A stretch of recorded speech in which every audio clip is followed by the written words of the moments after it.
that one thing I sent you. Oh, it says that one thing I sent you, that one site, it does for you. That one thing I sent you.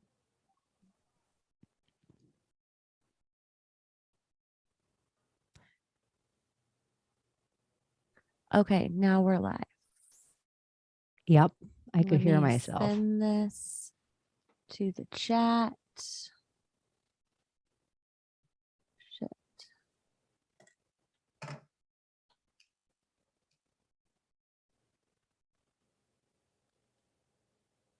Okay.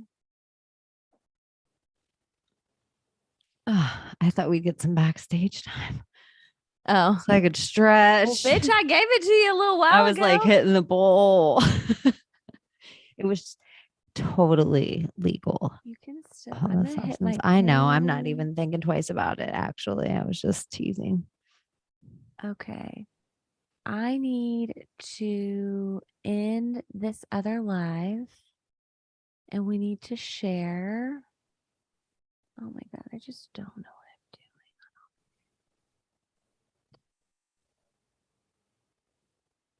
Take your time. Talk to the people, Cheney. Hi, you guys. Welcome back to another episode of mymaria777. With you, as always, is mymaria777 and her friendly co-host this evening, Cheney. Dun, dun, dun, dun. I watched Terminator 2 this evening. That's what I've been doing. That's interesting. I know, a weird one. I was like, let me go full Matrix prequel. All right, let me share this link real quick, and then we'll be Gucci people. You could ask us some questions. We'll be you could give us some too. topics. You could play with us a little bit. That would be wonderful. You could keep talking, Cheney. Doesn't it seem like all those guys around that time, like Edward Furlong, and there was like a guy like Devon Sawa, and there was like, like all those dudes, did they all die? Joshua, what time are we talking about? Like whenever that movie came out, a little after that movie, like 5 years. What movie? Terminator 2. Oh, okay. We're back to there.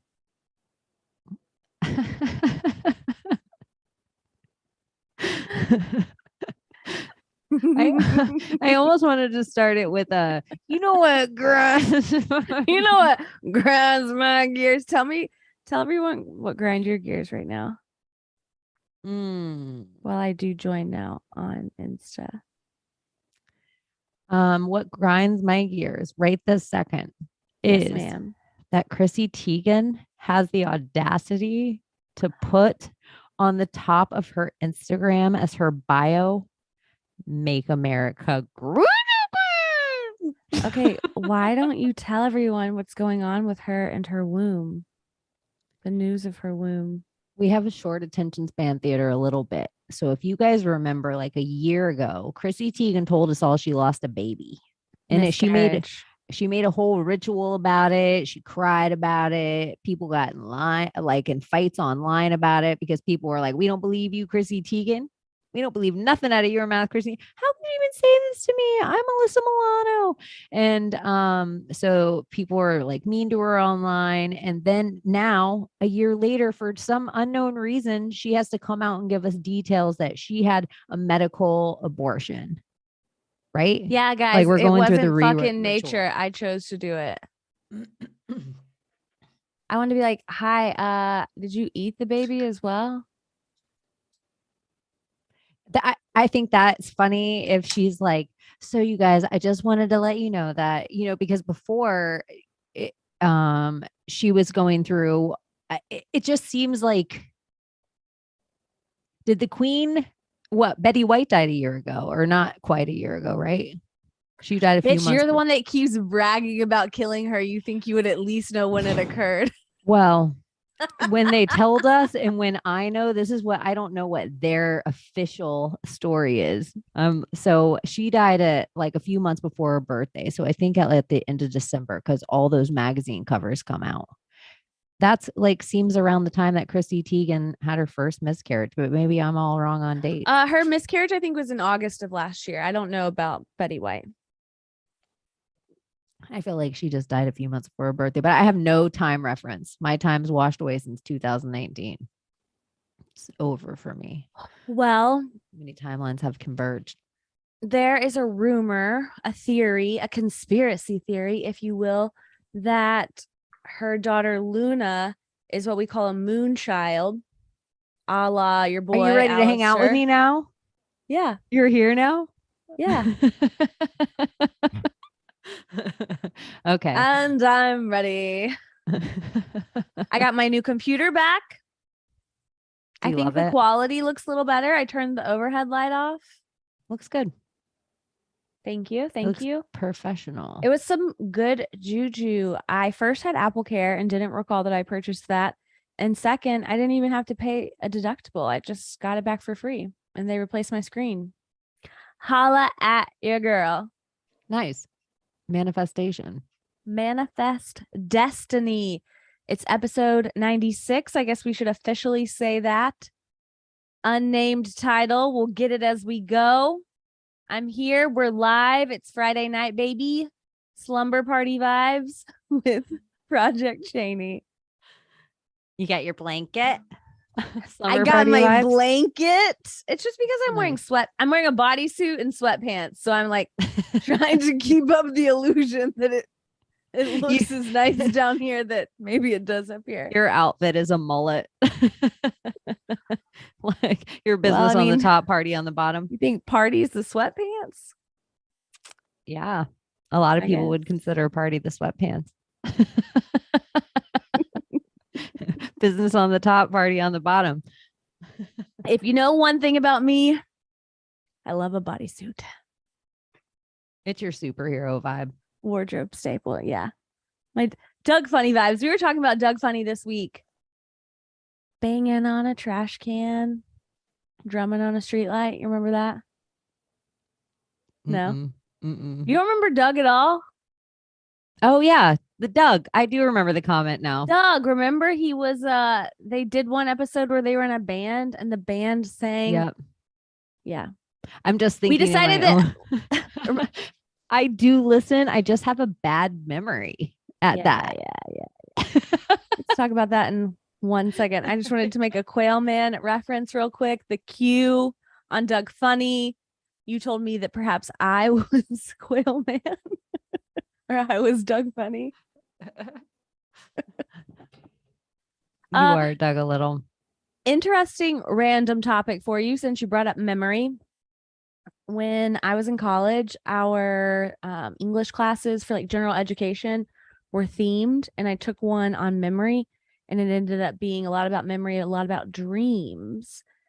And when you like distinguish short-term memory from long-term memory, a lot of people will put things in like a 5-minute, 10-minute, 30-minute type mark talking about short-term memory, but really it's just like 30 seconds of retention. And if you're able to convert 30 seconds, that forms a long-term memory. So when you say that you have a memory problem, you just have a listening problem. I don't think so. It's like my brain shoots off in so many different directions with every single word that comes out of anyone's head. Like I've been diagnosed with all the things that were supposed to be the diagnosis to give me drugs, but I never took those things. I learned little things to pay attention to people better. But it's all in my brain. It's just sometimes where it gets laid on the path, I need the reminder of how to get back to it. So you're like, oh, you remember we were having this cover. Yeah, it's like part of that is marijuana and the amount of marijuana that I have go into my brain. But I heard this other thing about memory too, where scientists were explaining deja vu of when something's happening in your short term, right now, when something's happening in your immediate, it's going in your long-term memory when it shouldn't be going in there. It should be going in your short-term memory. And so it's actually just getting filed weird. So you're having deja vu because it's getting filed into the wrong spot in your brain in a long-term spot. Well, I mean, that might be logical to some, but whatever. Yeah. I'm That's still like my going to consider listening it problem. a glitch in the matrix. It's okay. I don't mind talking about my listening problem a little bit. I feel like it's my masculine. A lot of dudes I know, a lot of my guy friends get in trouble because they get accused of not listening. But I think they listen. It's just their ears work different. I find sometimes as I think my brain expands, I feel like I lose some little stuff. Some like shit that should process a lot faster than it does, but it's just not hitting the way it used to. It's there, but I just feel like I've crammed so much like conspiracy information into it. Like, do you ever write the same word over and over and over again, and then eventually it looks like you've spelt it wrong? All the time. You know that? Okay, this is a blonde, like it seems like a blonde thing, but this is just how I think I work a little bit. Sometimes I'm so busy with the finite detail of anything, any moment, any person, that sometimes I just miss the surface altogether. And so it just dawned on me last night that the movie Ex Machina was like, oh, I'm not a machine anymore. I'm an ex machine. It just dawned on me. And it seems like the most Have obvious. you seen it before? Yeah, I've seen it a few times. Okay. I think I had a dumb realization like that today. Tell me. Real dumb. It's real dumb. Okay, so I recently bought a 94 Bronco and the stick shift is not here. The stick shift is up top. And so it like doesn't pull for me easily. Like I feel like I'm like yanking on it sometimes. And one of my guy friends drove the vehicle and when he did it, it was just like smooth like butter. And so like recently I've just been like logically trying to think like, why did it work for him so easily and why does it not work for me so easily? And then tonight I was smoking weed before I went and got my food. And I know this, like in my brain, I know this, but it just didn't click that like it's in a groove and I need to pull it out, like out and then down and then back. And it was so smooth. You were just trying to eat and get over. Yeah. It makes complete sense. And I knew that, but it just didn't quite click. And now you're like, oh my God, out of park, down into. Oh, wow. That's so easy. Okay. Goodbye. Fuck me. Oh, well, stick shift. That's going to be how we survive the zombie apocalypse. Right. And so now that I'm learning this too, you're telling me that a lot of people aren't even going to be able to do that. Like you're not even gonna have to worry about stick shift. You're just like gonna have to. I feel like able to bring it down the drive. I said to you today on some random voicemail, like I was just like randomly, I said, and you got to jiggle the, like I have an old truck too, like you have. So I was like, and you got to jiggle the handle to get the keys out. Just those kind of little things that probably don't happen with newer cars. I'm so silly, you know, just so silly. It's good. Okay, what's up since we chatted last? What's new with you? You're still on break. I'm still on summer break. And yeah, I watched Terminator. I have like it's the one thing that you've done since everyone's heard from you last. Tons of weird little digs of things. I've hung out in a few chat rooms. I've done chores around my house and my lawn, like a whole lot of not exciting stuff. I try to be like, oh, little nerdy witch things that I did. I totally did yoga in my yard today. I always do yoga with an instructor somewhere. I rarely do yoga by myself. Today, I did like a full half hour of yoga in my yard today, and I totally made it witchy. And I thought of directions, and I thought of the sun and where it was, and the moon and where it was. And I felt like being outside. Every time I paid attention, the universe paid me back like that same way. Like at one time, I thought of like carve a line with your nose in front of you, keep your neck long. Like, you go through these things, stay in your breath when you're trying to do it by yourself. I don't know how often you try to do yoga by yourself or not often. Yeah, it's kind of like where you're like, I'm going to set a timer and see if I can go through flow for 30 minutes. It's kind of a thing. And I like looked up, and it was like there was a lizard and a squirrel and like, like the whole world in front of me was Snow just White so vibes. beautiful. Yeah, mushrooms in front of me in the grass. It was totally like the second you like pay Alice. attention. Yeah. Tell everyone you've been doing this consistently. Yep. This is like over day 30. So proud of you. I love it. For you. Yeah. It was my little discipline thing I gave myself after after my spleen injury. So yeah, I love yoga. I appreciate it. I appreciate it differently than I ever have before. Will I go to yoga in the morning? We shall see. Present flow state. We shall see. I don't have a lot going on for you. Let's see. Up to though, since we last hung out. Good week. I got some cases settled. I made some money to participate in this 3D matrix that exists. What else? I don't think I have any interesting love stories because my life is in shambles.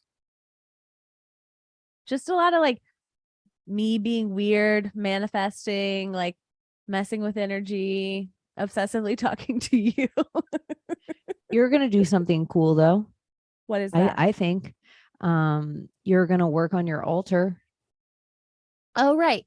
So I had a tarot energy reading, and it was interesting, but she told me that I needed to like focus. Now I fucked my chair up.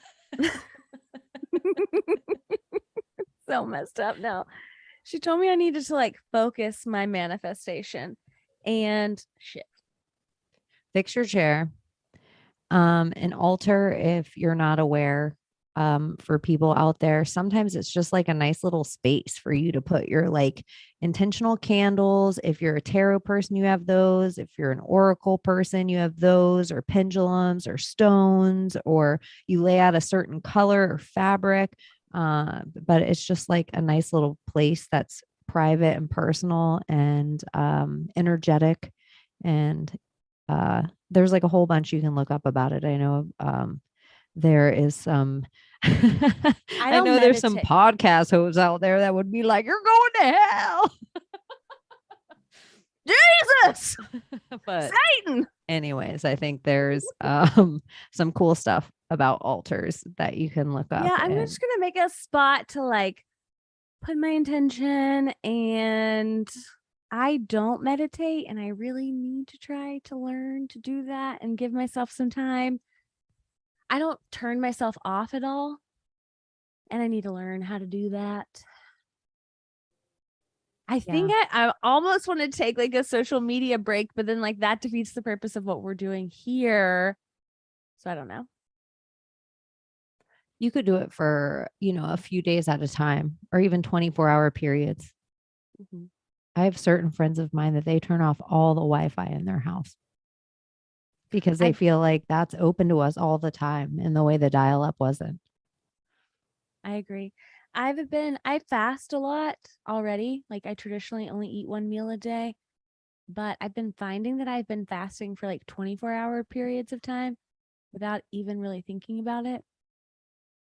It's been, I don't know, weird, but okay. What's the longest you fasted? A week. A week? Yeah. Damn, girl. I had some, liquid, like some beverages in that week, like toward the end of the part of the week. But it was kind of weird that somewhere in it, probably like day 3 or 4, I was like, ooh, and I did a spiritual fast. It was a spiritual fast when I did it, but somewhere I was like, ooh, I wonder if I'm going to lose any weight. And I didn't lose 1 pound. And I always thought that was so interesting. It was like my body was feeding on something else during that time because I wasn't doing it for a health or a weight or any, I was doing it for my spiritual health.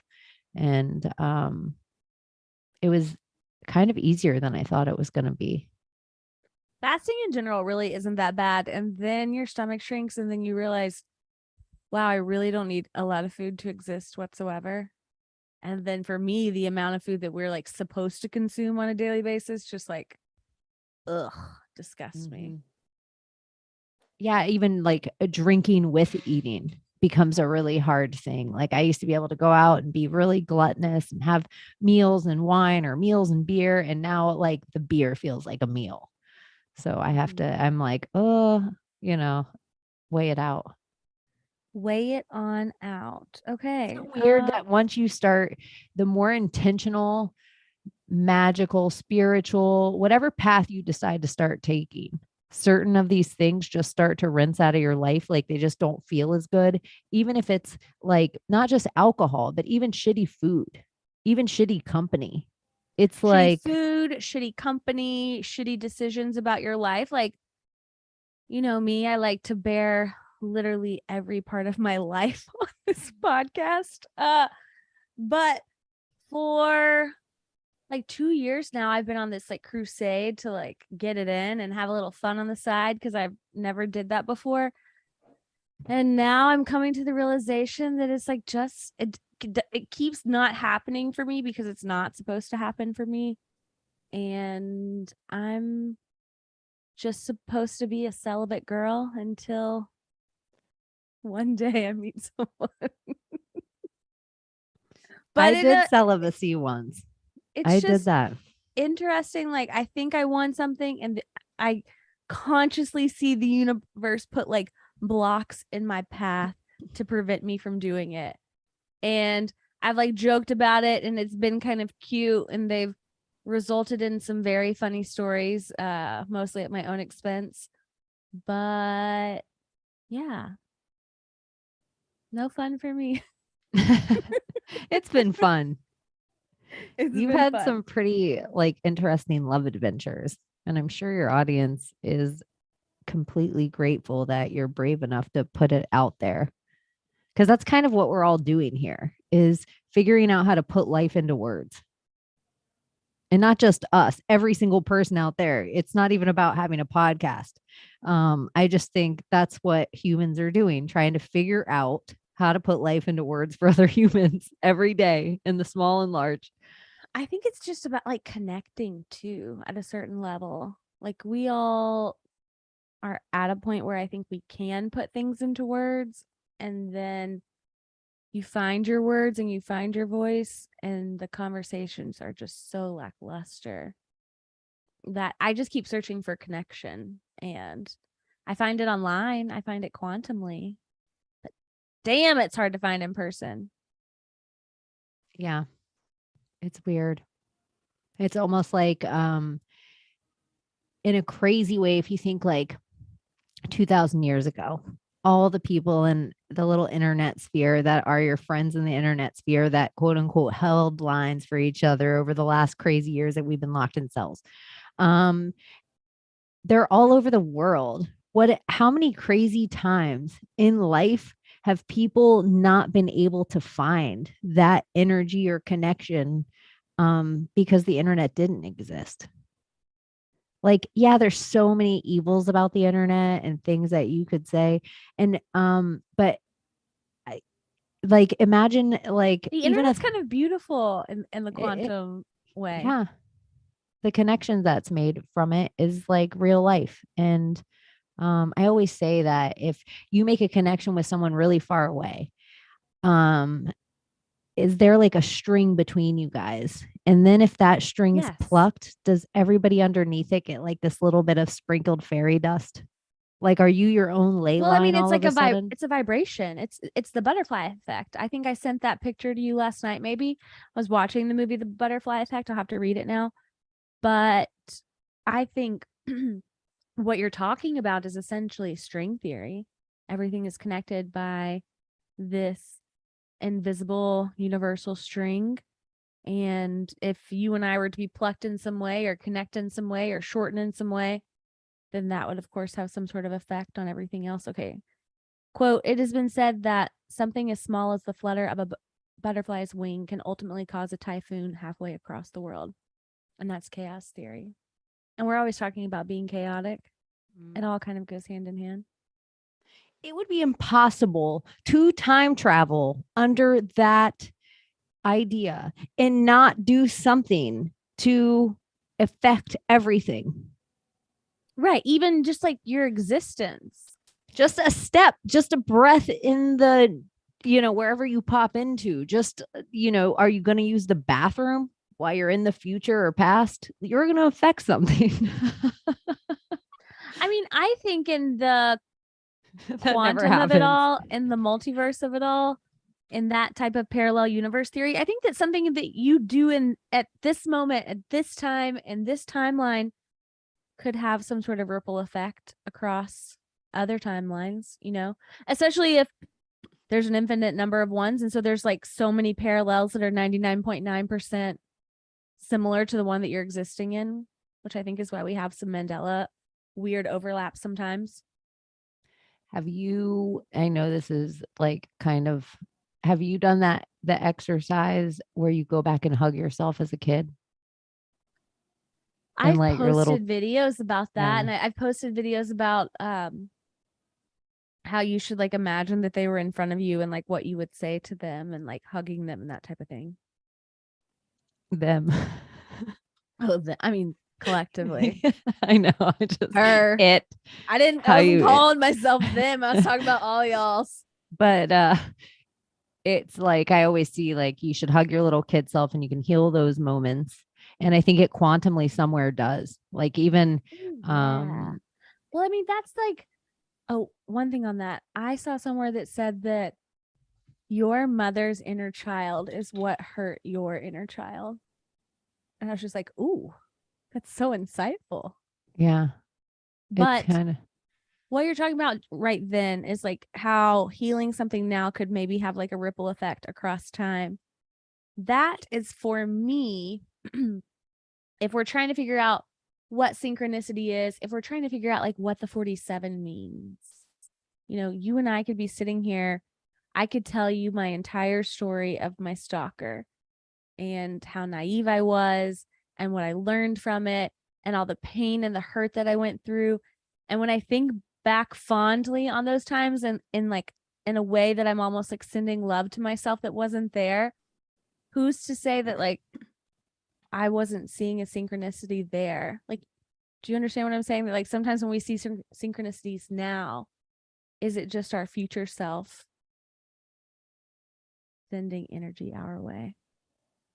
Yeah, it's even though it sucks, it's like the worst shit that happens to us is the easiest way that we could learn that lesson. Like that's if like God, that would be the easiest way God could teach you that lesson in this lifetime.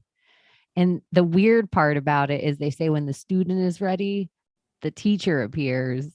And then when the student is extra ready, the teacher leaves.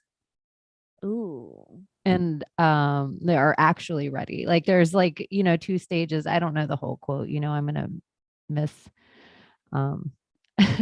misquote it somewhere, but I kind of think it's interesting when you get a teacher looking back or a lesson or a relationship of something that looking back, it's lava. It's like a painful like spear for such a long time. It hurts in all the places. And then as like the scar heals over, it's like a battle wound. And you look at it like you are confident what cannot kill you now. Oh, yeah. Energetically or it's kind of. When I thought about writing a book about my experience with my stalker, and I went back and I like set aside a week for myself and I went to Wyoming and I was going to fucking hammer it out. And I started reading back the like conversations on WhatsApp and I was outlining like months at a time. And it just like that version of myself, I felt so much for her, and she was so green and like so naive. And it just, I had to like put it away and like table that for some time because I think now I could go back and start working on it, but it's sad though when your innocence is that one thing, and we're all innocents in all these different little places where we actually are pure. And like once it's taken from you, you never get the time to grieve it until afterward. It's such a weird, like there's no going back to that little time you were just a little pure and a little naive. Like we mock people for being naive for so long, but I almost feel like that's the thing we should protect, is for people to be able to be naive. Like, why can't the world be good sometimes so that naive people just, fairy tales happen? No, definitely. That's nice. You said that you always amaze them when you speak, that you speak like you're channeling information, and I have to agree with it. Sometimes. These words are not my own sometimes. Sometimes I'm amazed, but I do think in a conduit way that there are I don't just talk into a room by myself. So I am grateful sometimes for the microphone in a way of even recording myself, of listening back sometimes. And I'm like, holy shit. Like, but it's not mine. I have no credit for it. That's the stuff you have to give up to the ether or magic or God. And just then I think you get more. Yeah. Do you remember like the part? I feel like we touched on this ever so slightly last week, but like that part of the movement where you would post something and somebody would repost it and they wouldn't tag you, and you were like, you get a little like butthurt about it.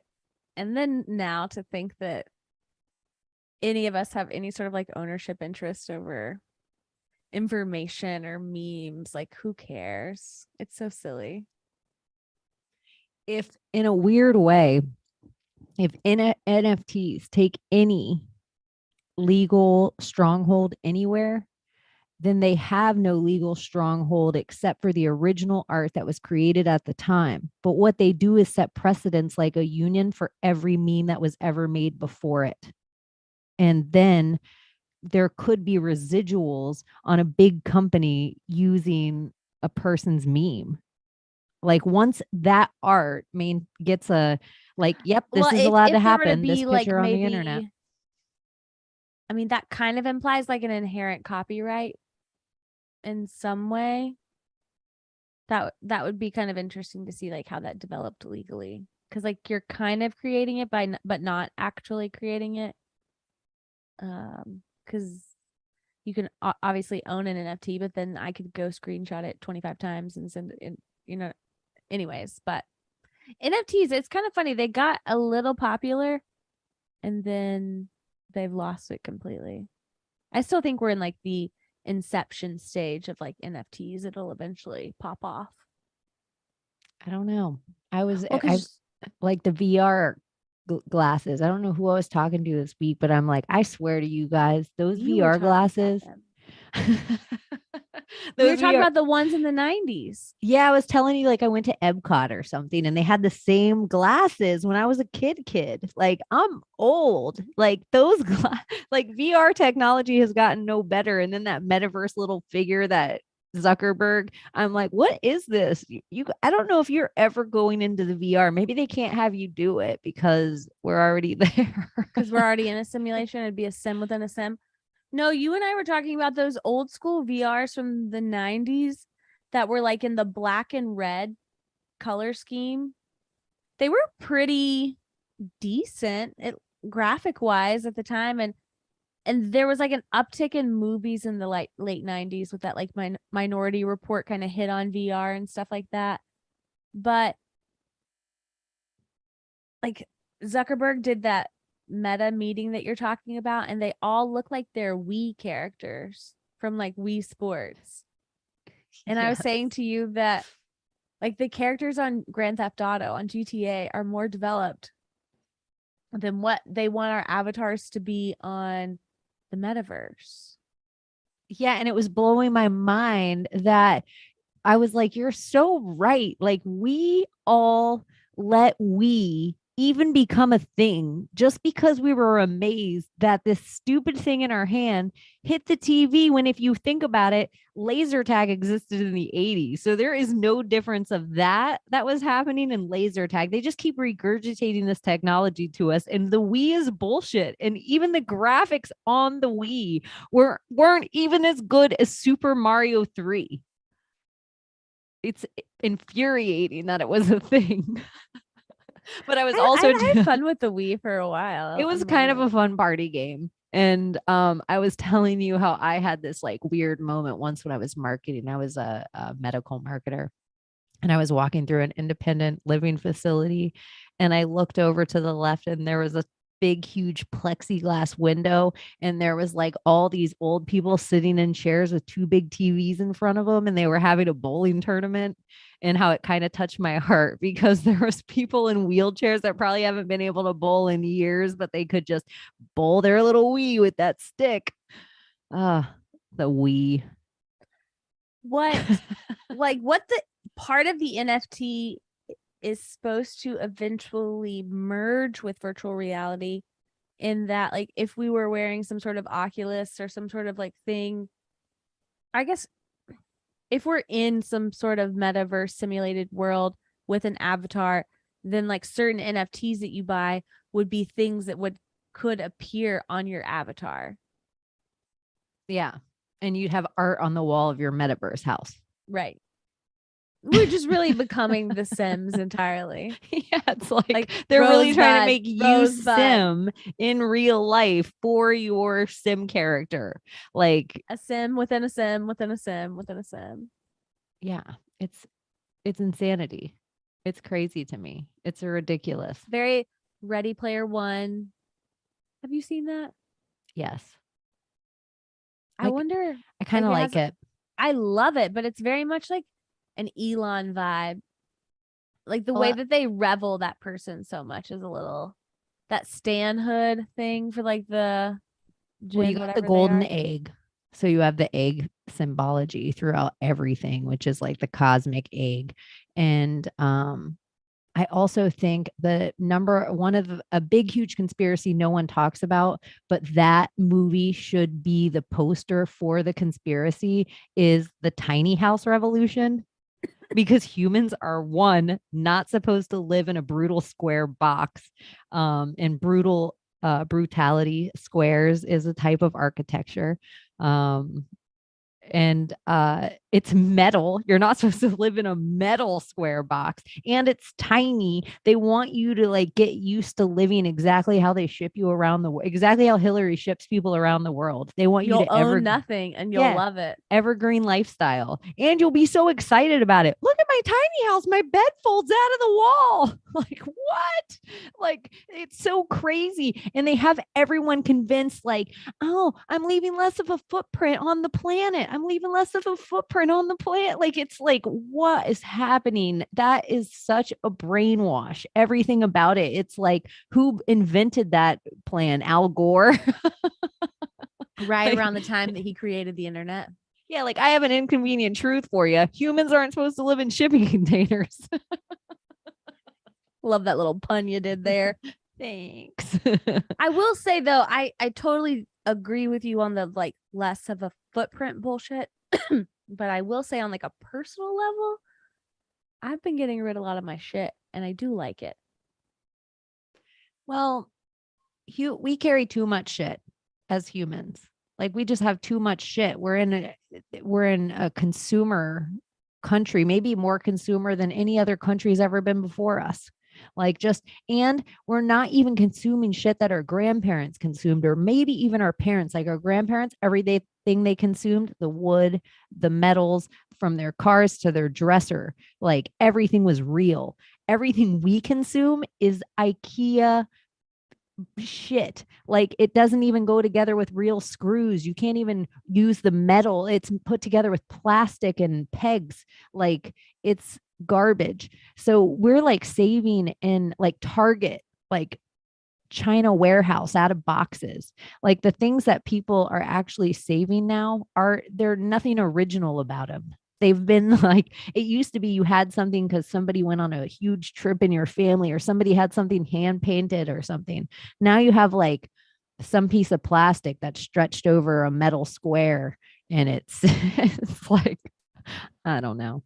It's nothing of value. See where the owner of Patagonia is like giving away his company in some way? Yeah. There's got to be something with the logo if I stared at it or the name if I thought about it long enough. And I feel like he's giving $1 billion or his whole country, same, his whole company over to fight climate change, global warming. First off, bucket list is to actually go to Patagonia and hike there. Like I would love to do that. When I would just tell you on like an objective front, whenever you see somebody who's donating a shit ton of money, it's normally for tax benefits mostly. Let's call a spade a spade. He's probably donated his money to a charity that he starts. So he's donating a $3 billion company to a specially designed trust and a nonprofit organization. Well, let me tell you, that specially designed trust is to pay for him and his family for the rest of their lives. A la the Clinton Foundation, Gates Foundation, or anything else called a foundation. Like, this is just like the biggest bunch of bullshit I've ever heard. It's like the first word that we should all be scared of is like pedophile. The second one that we should be scared of that starts with a P is philanthropist. Oh, okay. Somebody just said Grimes in the chat because I want to do a fuck, marry, kill for you. But first, Grimes tweeted or said something today where she said that the earth is only 4,000 years old and that dinosaurs were sent here by the god or the creators to confuse us. Did you see that? No, I did not, but I love it when you're talking about a necromancer. Okay, so what is a necromancer if somebody doesn't know what that means? A necromancer is somebody that works with the dead specifically. They could like dead bodies or dead spirits or what? They could like romance a dead body alive. What does that mean? It would be a spell. Like trying to bring it back. Mm-hmm. Well, it wouldn't be reincarnation. That's a high magic. Necromancy is kind of a low level magic. It's low level because it's also super dark magic, and dark magic is usually like 1D 2D, like it's like low energies, but low vibes. But yeah, it's not reincarnation. That's bringing something all the way back to life. It's more like a zombie, more like a Frankenstein. Okay. This is so interesting to me because this literally plays back into Ready Player One. This is what it says. Grimes says that dinosaurs were, quote, planted by God to confuse us and that the world is only 4,000 years old. And then when I look at some of the replies, somebody goes, seriously, people, it's an Easter egg from Hitchhiker's Guide to the Galaxy, Elon's favorite book. And that's that like obsession, that like fandom standum that's in Ready Player One, where they know all those like intimate details about that guy in order to win, Yeah, Elon is the character right now of this movie that would be set up like the main in the Westworld style. It'd be the Anthony Hopkins character. It's the main guy that creates the thing that leaves the maze, like the guy who creates the golden egg. That's Elon. The maze wasn't meant for you. I know, and you haven't watched any of the season yet, and I don't want to have a spoiler of it. I'm going to. Maybe I'll do that this weekend. Okay, let's see. What's on our list of topics? We were gonna maybe talk about DeSantis and illegal aliens. Okay, I want to do that first. I want to do this fuck, marry, kill real quick so we don't lose it. This is for you. Not you, not both of us. Well, I'm asking you. You got to do it first, and then I'll do it. I'm looking at it. You're not. Okay, fair enough. Fuck, marry, kill Melinda Gates, Mackenzie, Bezos, and Grimes. Oh, that's a good one. I am going to marry Mackenzie Bezos because, I mean, come on. She's like what? Really just as rich as Jeff She's Bezos one at of this the point. richest women in the world. Yeah, if not the. So I'm gonna marry her, and of everybody, she is the most attractive, to be fair. True. I'll marry her. I will kill Grimes because she could voodoo me or something. If I have sex with her, like sex magic, like Grimes could do something See, I thought really it would be weird to some me. wild sex. I was gonna say I would fuck Grimes. Here's the thing. Melinda Gates, she has some fucking She might have a hefty dick, legs. so she might be able to fuck me. You know? She might be a dude. Melinda Gates' legs are beast. They're beast mode. So it's just like, if that's the way Linda Gates looks at the bottom, you know what? Maybe she has some cake. I'll take a chance that maybe I will. I don't even want to say it because this is the part that'll be edited. I'll cake up with Melinda Gates. I'll marry the Bezos lady and I'll kill the witch. Now you do it. I would marry Bezos, take all of her money, dissolve her trust. No, I would just let her be my sugar mama. I would fuck Grimes because I think that would be wild, and I'm always here for a story. But at the same time, like Melinda Gates might be a dude, so it's been a long time. Tossed it back. It tossed it back. Melinda Gates, she got the legs on her. Melinda Gates can easily press 600 pounds with her legs. Easy. So that was a decent. So that was a good funk, marry, kill. That was a good fuck, marry, kill. All right. What did you You know what, about? you guys? I'm gonna say this aloud. One time we were in a chat room with people and we were playing fuck, marry, kill, and people came in the room and they were like, I don't like when you say kill. Can you say dance? Dance? Dude, it was men. It was men that came in. Whose chat room was this? Yours. Who are these little bitches? Were they kings? No, there's probably somebody that's watching this right now that's dying because they were involved in that chat. They were like, I was in that room when they made us fuck, marry, dance. Fuck, marry, dance. What a bunch of little baby back fucking bitches. Show yourself so I can kick you out of the chat.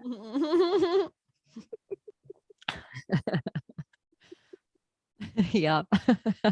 You're like, what chat is this that you're involved Anyways, in every episode of the show notes on any podcast platform that you check, there is a link to the Telegram chat. There's also a link to the Telegram channel if you just want to get some push notifications from me. So join away. Also, you can follow me on TikTok. Thanks a bunch. Also, you can hit subscribe and like here and send it to a friend. There you go. Okay. What were we going to talk about? What was on the list? We were going to talk about aliens. You were going to make a DeSantis connection. Well, DeSantis is dropping off illegal aliens in Martha's Vineyard. And then the Texas governor, he is dropping off illegal aliens in front of Kamala Harris's house. Could you imagine like being one of those people? They're being shuffled around in political games. Do you understand that you're a pawn? Or do you, because some of them, it wasn't this last round. It was the last time this happened. Sometime, I would say in the last 30 days, that people got shipped off somewhere and then they got off that bus and were literally put onto another bus and sent back to Texas, I think. Are there people translating for them? Do they have any idea? The U.S. government is using it as a pawn, so you're gonna go 12 hours this way and then go 12 hours back. I don't know. If you're not in the whatever the federal government is up to with an open border, then it is up to the states to kind of take care of it. And then it's like the same way Australia does. Like if you're an illegal immigrant in Australia, They give you a little medical checkup, give you a little bag of food, and put you on a boat and send you to a different island. I wish I had this post. It was one of my old posts on my old account that got deleted. So it's going to be a half-assed kind of thing to tell you about. But there is a federal law that exists that says there shall be a southern border wall. But what they did is normally a bill is going to like contain its appropriations within it. Like that's a requirement of a bill. Like if you're going to have a bill, it has to be appropriately funded. It has to go through all these different committees to get to where it needs to go. This, though, they intentionally did a separate bill that dealt with the funding of the wall. And then they assigned a lot of that to an agency. And if you know me, you know I hate the agency. It's like the unelected fourth branch of the government, no checks and balances. So like they inherently made it this difficult process, and you have to like determine what a piece, like what it pertains to, like how it's classified. And then if it's one classification, one agency pays for it. If it's another classification, another agency pays for it. Like it's impossible. The wall in the same way, but with the exception of the last like 5 years, 4 years, whatever.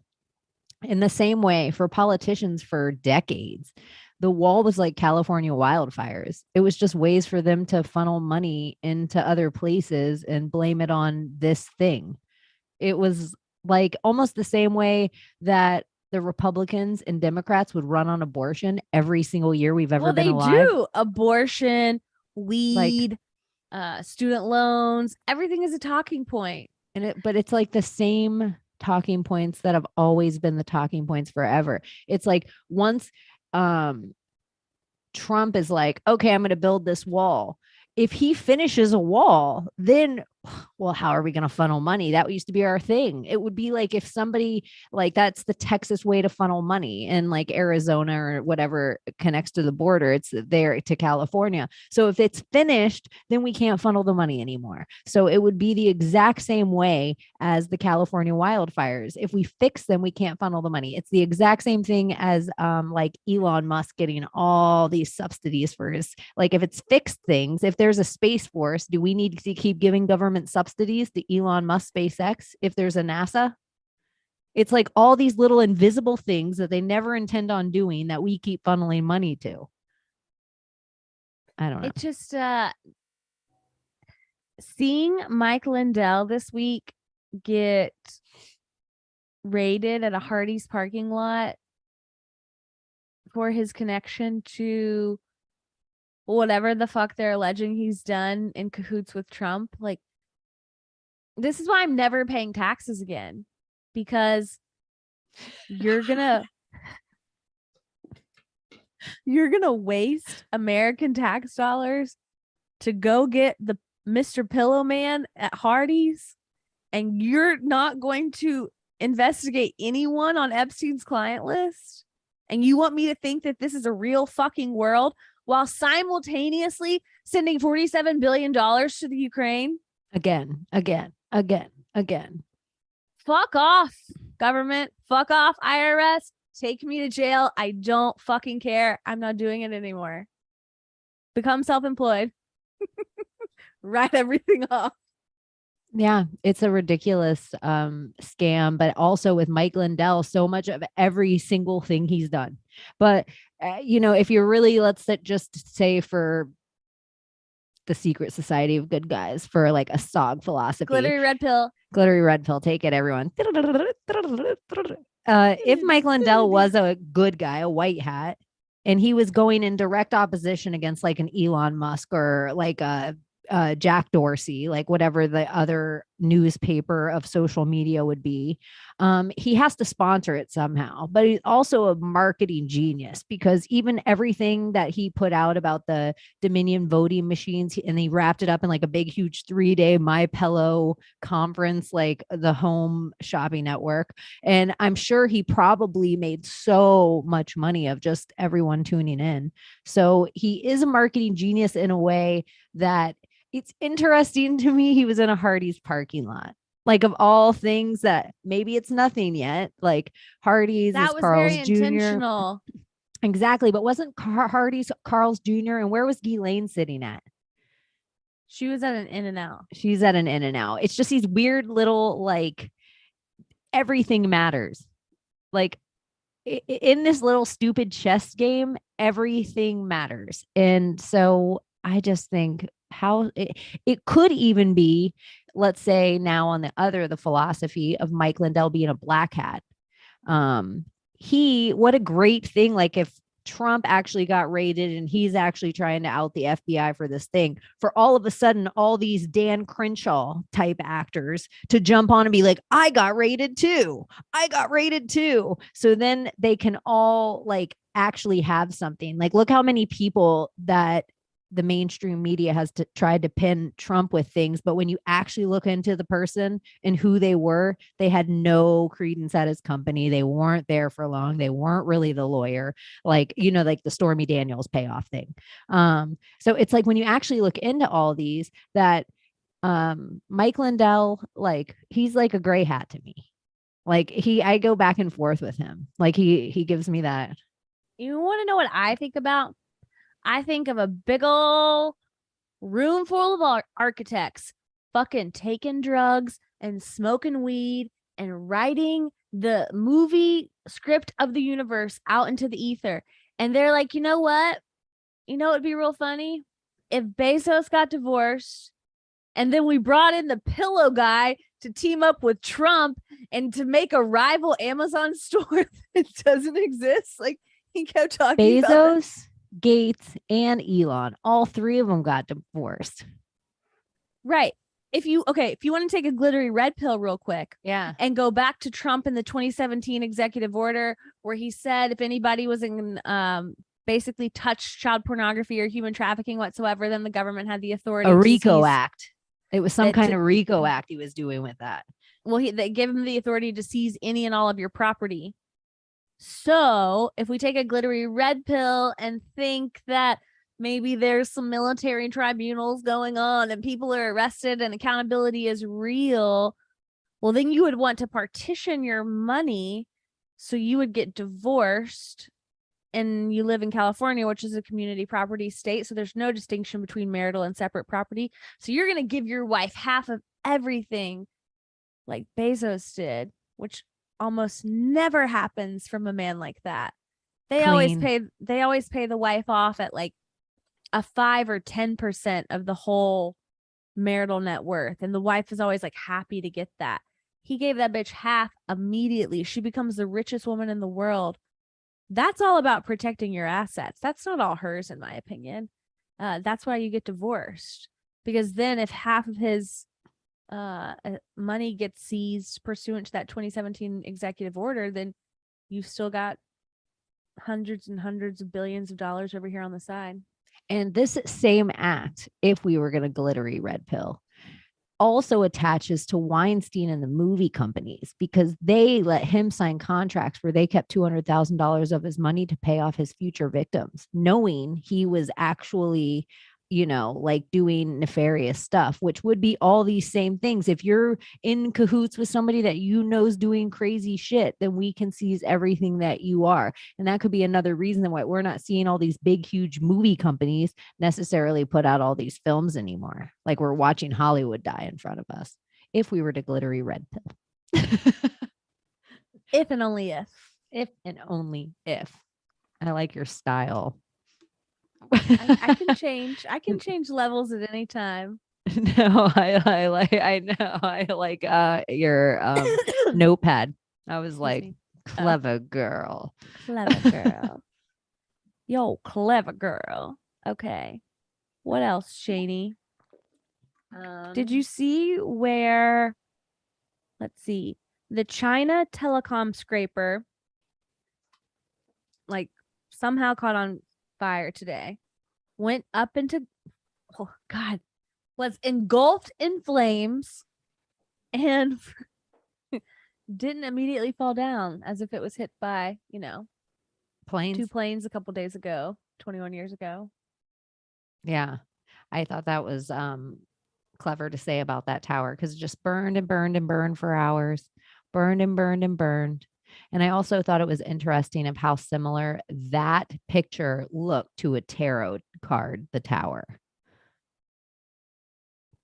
They like to use this symbolism. I think they used the hangman with the falling man on 9/11. I think they use hangman symbology, which is anytime hangman symbology, you can Odin one eye, but typically as well, like they'll be winking one eye too, but then their legs, they'll have one of their legs crossed over the other. Sometimes it's just an ankle, but sometimes it's all the way over the knee, which also gives this 47 with the legs. I always thought the hangman was kind of like a 47 symbol. But so when you look at that that picture of the Chinese tower burning, it looks so similar to Chinese tarot. And I have a lot of people smarter than me about tarot, but there's a lot of symbology that they say they do to us with these tarot cards and tarot magic. And it links right to the real cards that people play poker with. Like those cards all have the exact same meaning, like card for card as tarots, like the suit and the kings and all this. So it's curious what energies they hold in these cards, even like a one-eyed jack. And one of them always has a knife behind their back. And, you know, if you just look at playing cards. So I like it. I had something right here, and I was holding it, and I just, sorry. I messed it up. I was don't have Windy anything City, like for Chicago. You. Now, did you see where? Oh, I got a false information tag on this. Did you see where Illinois has done away with cash bond in almost nearly all criminal situations? No, tell me about this. So the Illinois legislature passed a law. So normally if you get arrested for something, the court's going to like make you put some sort of bond up in order to get out. If you can't make that bond, then you stay in jail until it's your trial. Otherwise, they will make you put something up and you're allowed to get out. Illinois has eliminated that. And it's just saying, we're not going to detain you for any of these offenses. And we're not really going to, they said, it said, if somebody has been shot in your house and they're still alive, we're not coming. If somebody has been shot and they're dead, then we will come investigate. But until they're dead, nobody's coming. And now they've said that they will not detain anyone who has committed the following offenses. So you get arrested, you'll go get booked, and then they'll just release your ass. Aggravated battery, aggravated DUI, aggravated fleeing, arson, burglary, drug-induced homicide, intimidation, kidnapping, robbery, second-degree murder, and threatening a public official. So you can voluntary manslaughter somebody's ass right now. And second degree murder just means, and that is first degree murder style. First degree murder is what we call intentional and premeditated. So second degree murder or voluntary manslaughter is intentional, but it's not premeditated. It's what we call a heat of passion. You walk in, you see your wife is cheating on you. You don't have time to think about it and you just react and kill them.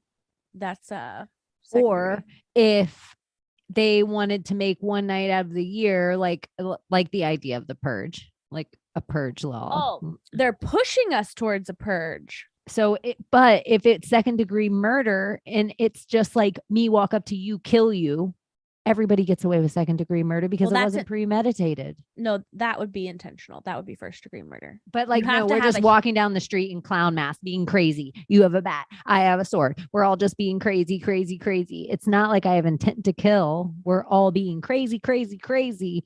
And anyone I see, if I just decide to kill them in that moment, that's second degree murder. No. It's still first degree. Why? I'm not planning on killing anyone. The moment that you decide, that was your intent. The distinguishment between first and second. I thought it was premeditation. Yeah, but you're still premeditated in while you're making that decision. The premeditation between the first and second changes when it's like a heat of passion, like something so there happens has to to you be the and there's element of no like moment for you to react or reconsider. Now, we have case law that seeing says red. like, yeah, we have case law that says like if you were to see red and you saw it and you walked back to your car, you got your gun out of your glove box and you went back and then you shot them, that's enough for it to be premeditated. Okay. So then they're it like, you changes had time back to up. cool down. Yes, and it It changes back wasn't up to like first degree murder. then you just grab the fire poker. Like that's a whole different where like where they were like this dude didn't even leave the house. He just like this happened. He saw her fire poker this. Right. It's not like he went down the road, he bought a gun, he came back premeditated. This is what am I trying to say? Like this is pushing us towards the purge, but I mean it's literally like think about Chicago. There's already hundreds of like homicides that occur every single weekend. And now you're telling all those criminals that ain't nobody coming? Just craziness. No one for a long time for a lot of Chicago. So then it's going to push it and push it and push it. And it's going to make it so bad that people will eventually say, you know what? Pick one day when this is all okay. And that's when we get the purge. Do you think Chicago has the same issue that other big cities in the country have where other countries are coming in and buying full buildings or at least floors of buildings? So they're like controlling the market in a way of like, there would be tons of interest on me cleaning out the city and buying real estate for cheap. Like paying people to do it, like how the left used Antifa during, the riots. It would behoove you if you had enough money to infiltrate a city, almost like they did to New York for a period of time. And then, Rudy comes in and cleans up New York. And now New York's taking this deep dive back to the 70s again. But think about. But they're using those New Yorker, those LA, those Chicago. They murder all these places because they've got all the rats living on top of each other. And it only takes one building of any one of these huge cities to change a small town. Mm-hmm. And so they get all these people out and they can change voting dynamics across the country to get people to rat think. But like, take that problem right there. As a libertarian, do I think that the government should have the ability to legislate whether you have to be a citizen in order to buy property here? Like that's the whole kind of like solution to our problem in a sense. This whole China discussion of buying up all of our farmland. Can't really do anything to prevent Bill Gates at this point other than not fucking sell it to him. But what if the government made a law that said that the Chinese weren't allowed to buy property here? Other countries have those laws. That sounds nice. Okay. But you can't buy beachside land in Mexico unless you're Mexican. Do I think my government should be doing that? Do I think my government has the power to do that? If I allow my government to do that and take that power, am I eventually setting myself up for a slippery slope in the future? I don't know. Just thoughts. I don't know. Okay, so say you do pass a law that prohibits other countries from purchasing, other citizens from other countries from purchasing here. Who oversees that? Are we creating now a government agency that has that sort of oversight into every real estate transaction that occurs? Are you putting that on the bank? Well, what if the bank starts, you know what I mean? There's just, I could go down a whole bunch of other bureaucracy and red tape that all cost money and people and new taxes and new ways for them to put an octopus hand in your pocket. Mm-hmm. Yeah, I see that too. I don't know. I wonder, obviously like Bill Gates isn't coming out there buying property as like Bill Gates, DBA. Yeah. So sometimes I wonder about those statistics that we see. Like, how do you know? He's likely buying them in LLCs or trust. And if I'm Bill Gates, I might have a trust that's called like the LED Light Trust 1 through 47. And that's wouldn't necessarily be attached to him in any sort of way. So I wonder where those numbers come from at times. They're all just pushing around numbers to each other. You wonder once you get to like an Elon Musk or something, like you can just have a bank. Do you remember the sealed indictments? Yes. What happened to those? Isn't John Durham stuff going on right now? I mean, so they say, but I think we're up to like 200,000 sealed indictments. Like, do you remember that one part of the movement, like 2018, 2019-ish, yes, where somebody would be calculating the number of sealed indictments and everyone would be posting and be like, like, here we go. Any day now, guys. Yeah, I actually think there's John Durham stuff going on right now. And don't quote me on this. I don't know why I see the name Igor in my head when I'm thinking about it, but there's some dude that the whole dude that they based the entire Russian collusion on, which everything with Trump, with the impeachment and all that stuff that even happened before the election. They found the dude that told them, and then the dude that told them, he is an actual paid, they knew he did this, and the year after they hired him as an FBI paid informant. And so now we're here with this dude providing information again that they already knew was from the same dude that wasn't legit the first time that they ran the whole Trump impeachment on for Russia. So he is totally and I don't know if he's in trial right now, if that just started. I could probably do some slight digging. What they did back then with the Steele dossier is they took Christopher Steele and these informants that you're talking about, and they had them make quotes to newspapers and magazines and publishing things like that.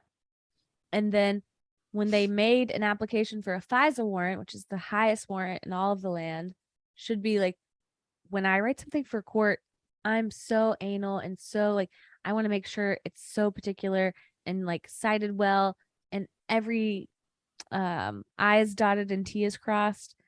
And this FISA warrant application had citations to news articles and then citing back to like statements that were made within news articles that weren't true. And then they were taking those news articles as if they were like primary sources and then allegedly then granting access to wiretap on a president. It's just craziness from a legal perspective. Just fucking crazy. I know. It's so you know what? Everything that I found on it, like in the write-off, it's not an article to read. It's all like videos that I just like took all this stuff in. So yeah, I don't remember his name. And it is hard to find that stuff, which I will say that is why I'm grateful for True Social, because there is other stuff happening in the world that we're not getting told by any of our media companies. And so I wouldn't know that was going on at all. There's been so many things that have happened, over the last, it just all reminds me of the Twitter wars with the fake Elon buying the thing and then being like, because we always call Elon a gray hat. And then being like, Trump can come back. And he's like, I'm not going to come back. I'm going to stay here. And so you almost wonder if Trump didn't have True Social, what would they be able to say about him? What would the whole media narrative be right now? It's almost like that. It's like, even if there was only 10 people on it, the idea that it exists means 10 people can get a different perspective. It doesn't mean it's anything truer, but it's just like I've seen Russian news on there and stuff and Ukrainian stuff, like the amount of legit Nazis in Ukraine. It's pretty frightening. So when you think of these old ideas of things we've been fighting forever and how they took a word like Nazi and everybody just polluted the word and started calling everyone that and totally forgot the meaning. And there's real problems of that in the world. So it's just like, I wouldn't know any of this stuff because CNN's not going to tell me. Fox News isn't going to tell me. And it's not a Republican Democrat thing. It's just nobody else. It's a blackout of information type thing. Yeah. Like we're under this total media filter. And you said something too earlier that I was thinking, we all lost accounts when we said that. Oh, you just said, oh, I got a banner at the bottom of my thing. And if you're not hip to social media, and people, some of you out there are really hip to social media, people get banned all the time. They lose accounts. They have stuff happen. Like one banner like that, you're like, shit, I could get shadow banned, which that means I am shadow banned now. Yeah, you might only get like 5% of your interaction where you know, like you might get 1% of 1%. That's what Maria gets right now. It's so crazy what they do. And then Jon Stewart, 6 months later, a year later, can go on Stephen Colbert and say exact same thing that I lost an account for. And so it's not just me losing these accounts. And it's not about a financial thing. It's like they're really trying to cover one side of a message and then trying to release it in some kind of curated way that, you know, I know it's easy with like, wait 6 months and the conspiracy becomes the truth. But it's like, okay, well, give me I'm my still fucking back. dinged here. Yeah. So sad. As time goes on, like the more I begin telling like people I know in real life about Maria, and I'll, you know, tell my whole little mini story, and then I get to, you know, and I had this many followers and my account got taken down, and they're like, well, why would that happen? And I'm like, well, Instagram doesn't like what I have to say. What do you mean? They're like, oh, that stuff I heard about is true. They really do take down accounts like that. And I'm like, yes. Yeah, they take them down. They take down like YouTube channels. They take down podcasts. They take down like every single, you pick a social media platform or a type of social media on the computer. And I know somebody out there that's lost that thing. So it's a shame. It's a damn shame. It's a damn shame. Okay. What else can we talk about? Have you been keeping up on Britney?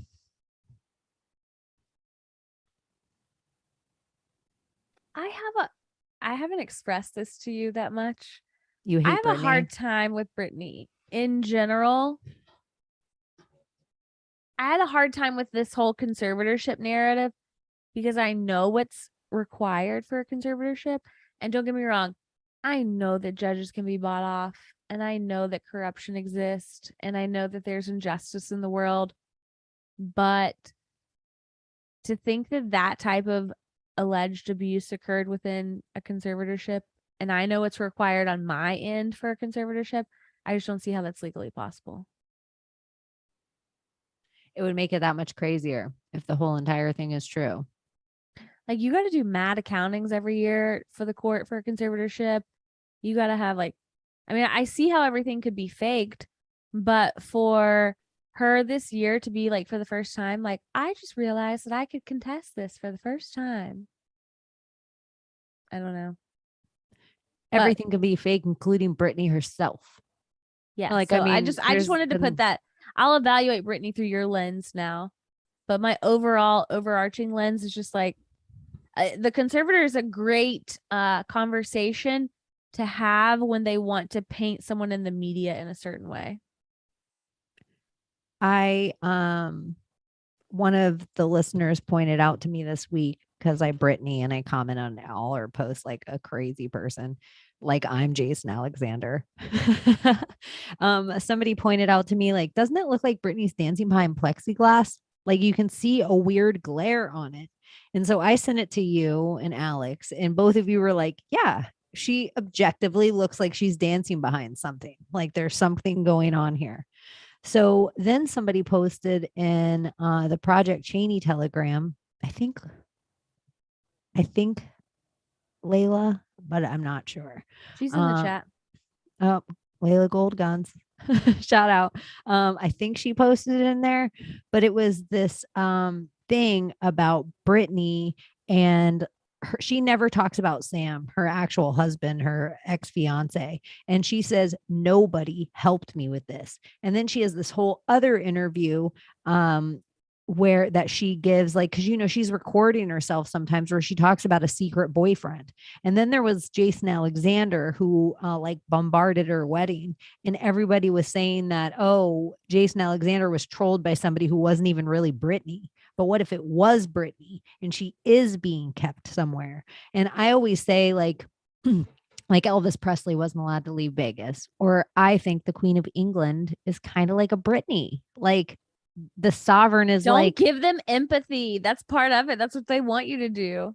No, I just think that it's not even about her of like, I just think she is such a puppet that she just is told every single thing she has to do every day. And I think they're all part of the plan. They're all there, just like actors acting that have to do these little things to dictate, like, get us to, they're all just there selling us a narrative.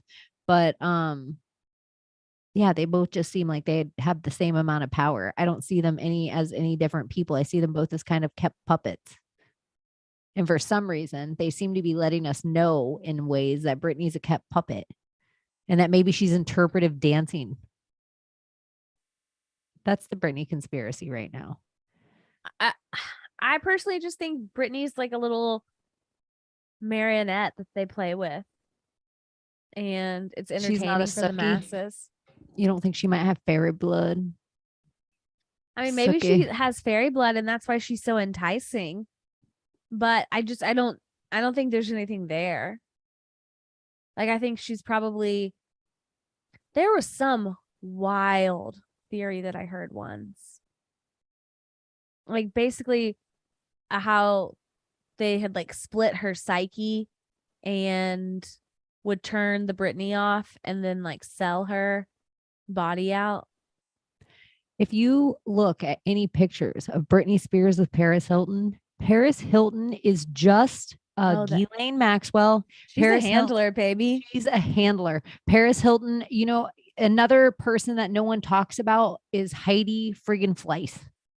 Like Heidi Fleiss, such a handler. So I think Paris Hilton's just this high class handler. And so if you were this uber wealthy person, you don't need a whore. You can order a Victoria's Secret model. And if you got enough money, you can order Lindsay Lohan or Britney Spears.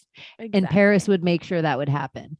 And so she was just there. I think she was roofing them and probably sold their pictures to the paparazzi. I think the video or the picture that you and I were looking at, Paris has like her hand on like Britney's like neck.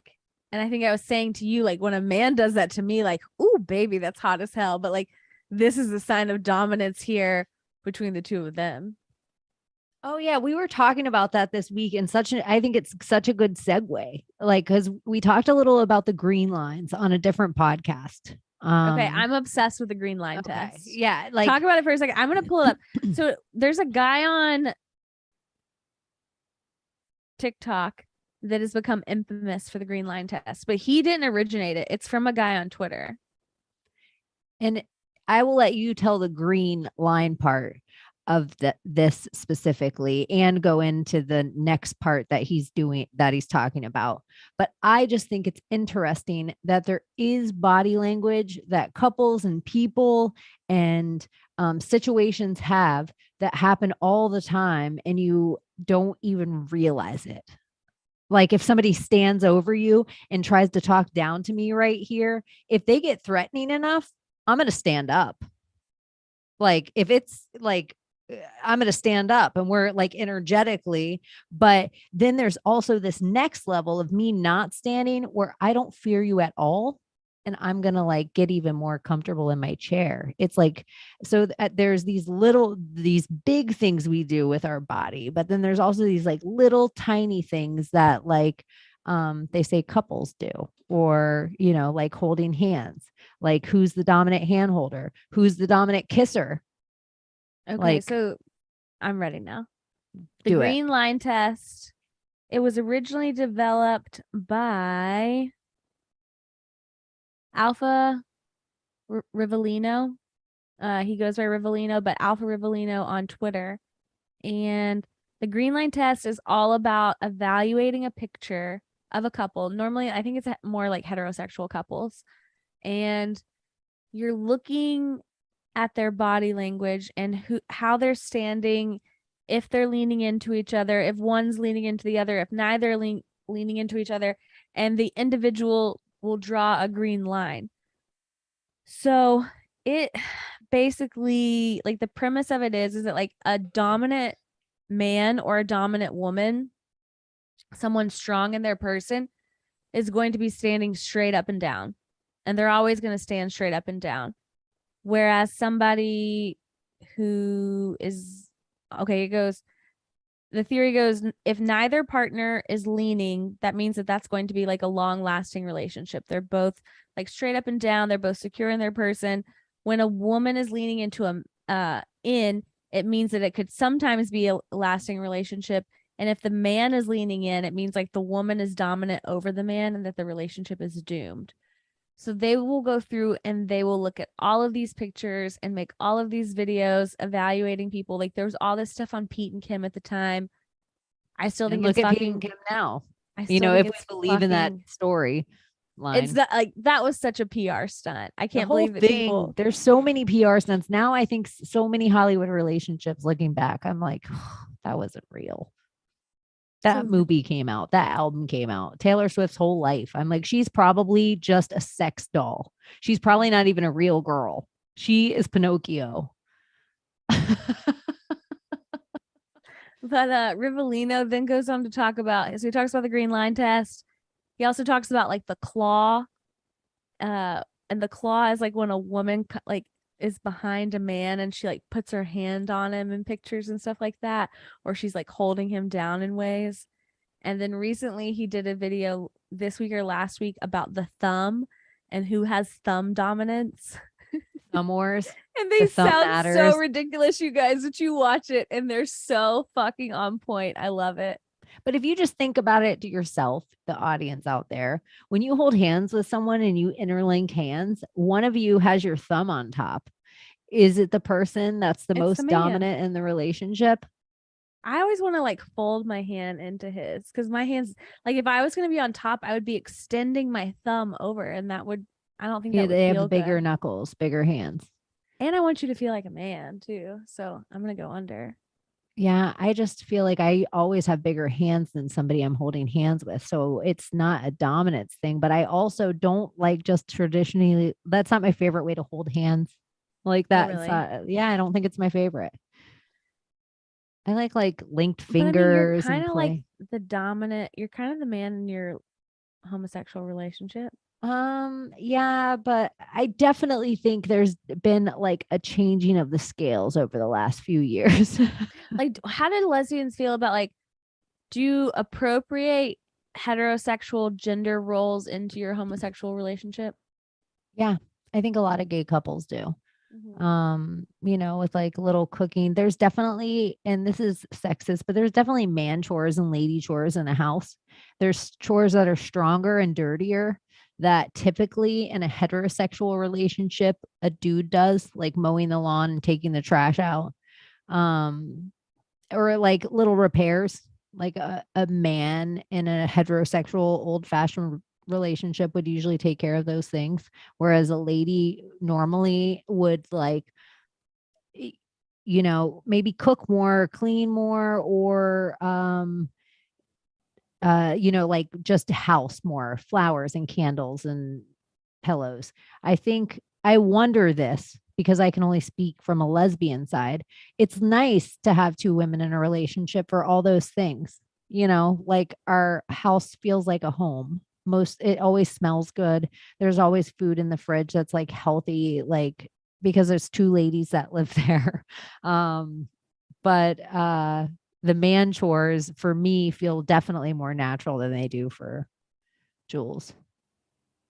Like doing that stuff for her is novel, where for me it's like, oh, I gotta cut the bushes back. Like I see it all the time, but I don't think, you know, I think women get real frustrated. I hear it all the time. Like, oh, nobody else sees this in this house but me. I'm the only one that sees this. This is like a lady thing inside the house. Like the second they walk inside, people don't see it the same way as you. That's your house corner to corner. Whereas outside, ladies could walk past grass up to their knees and not even look twice. Like a man could carve hearts and doves into the bushes, and a lady's like doesn't even notice. Like what happens outside in that lawn, the amount of work that I think a lot of like husbands and men are doing in that lawn. If you don't have like the lawn hasn't grown over your porch, it takes work for that to happen. I think there's a lot of dudes out there that are putting in real time and they're not getting any shout out. or women too. I know a lot of women that are out there, but if we were talking about traditional heterosexual relationships, like a lot of people don't see the lawn. I wouldn't know what any of that's like,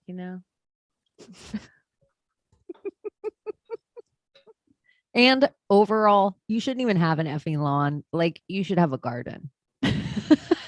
If we're really, but when my ex-husband was deployed, I did the lawn. I weed eated. You weed eated? Uh-huh. A weed eater? Yeah, girl. I don't like it. I don't and want to you do like it. sickled the lawn? Did you have a pattern? Did you get good at it? Uh-huh. I'm impressed with that. Well, I know a thank lot you. of when I lawn companied for a few years and I would only use the weed eater and edger. I didn't want to get on the lawnmower. There was something like I felt like I was getting my exercise and I was really detail oriented.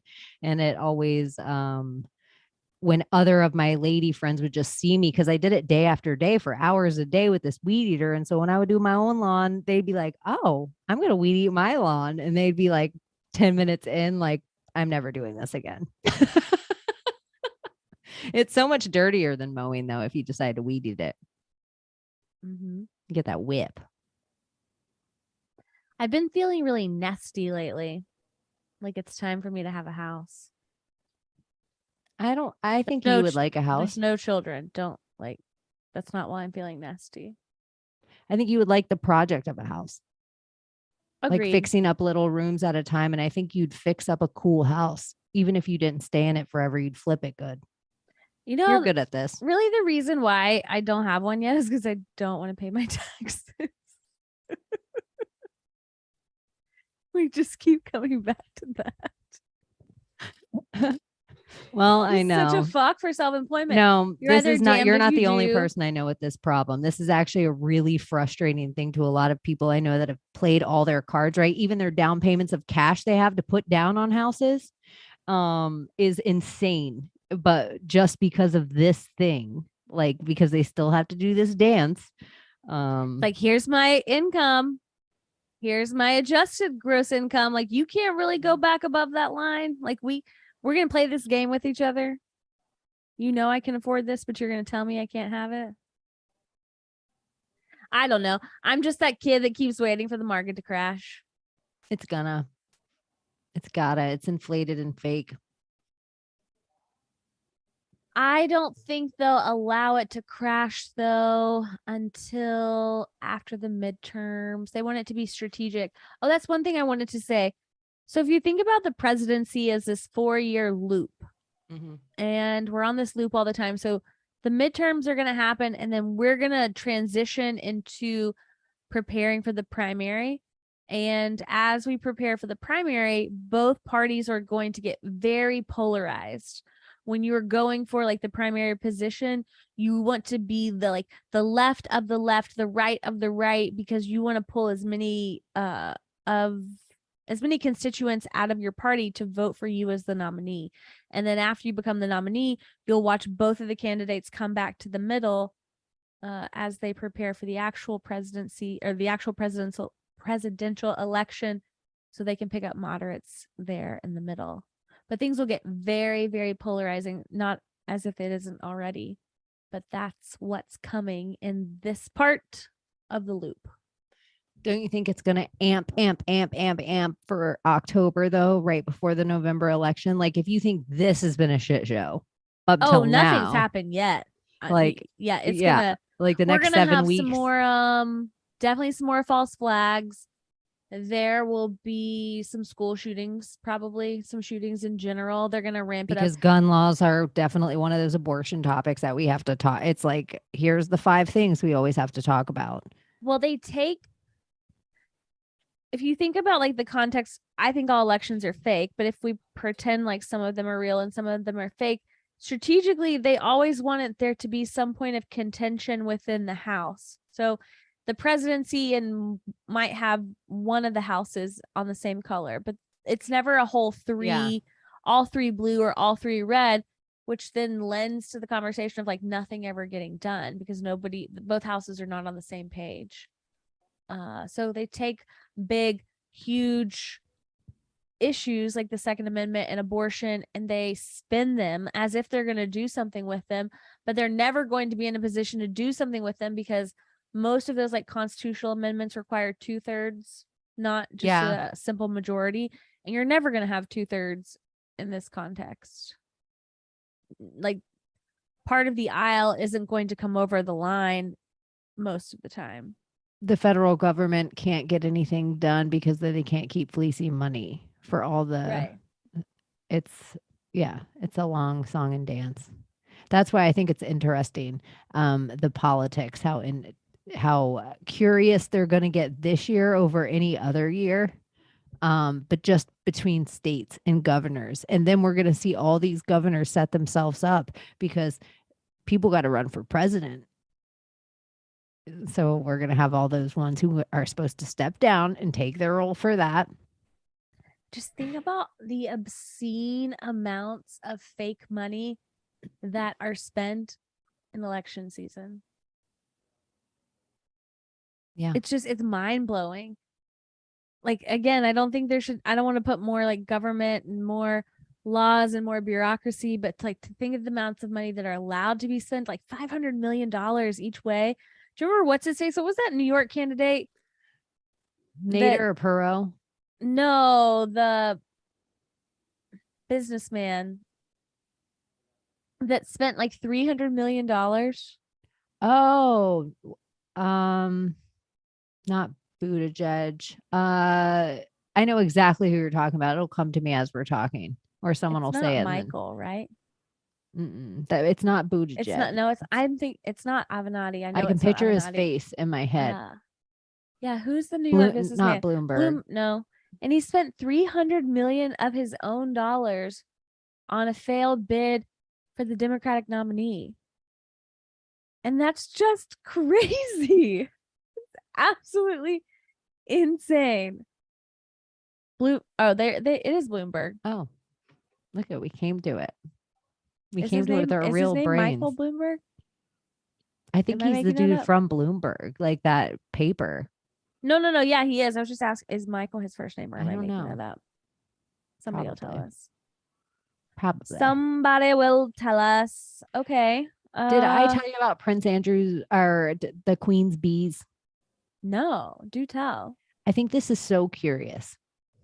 So they have to go after the queen dies, and they go to all her royal beehives, and they have to knock on every beehive, and they have to announce to the bees that the queen is dead. And then they tie a black ribbon around the beehive, and then they tell them that their new leader is King Charles, or they'll stop producing honey.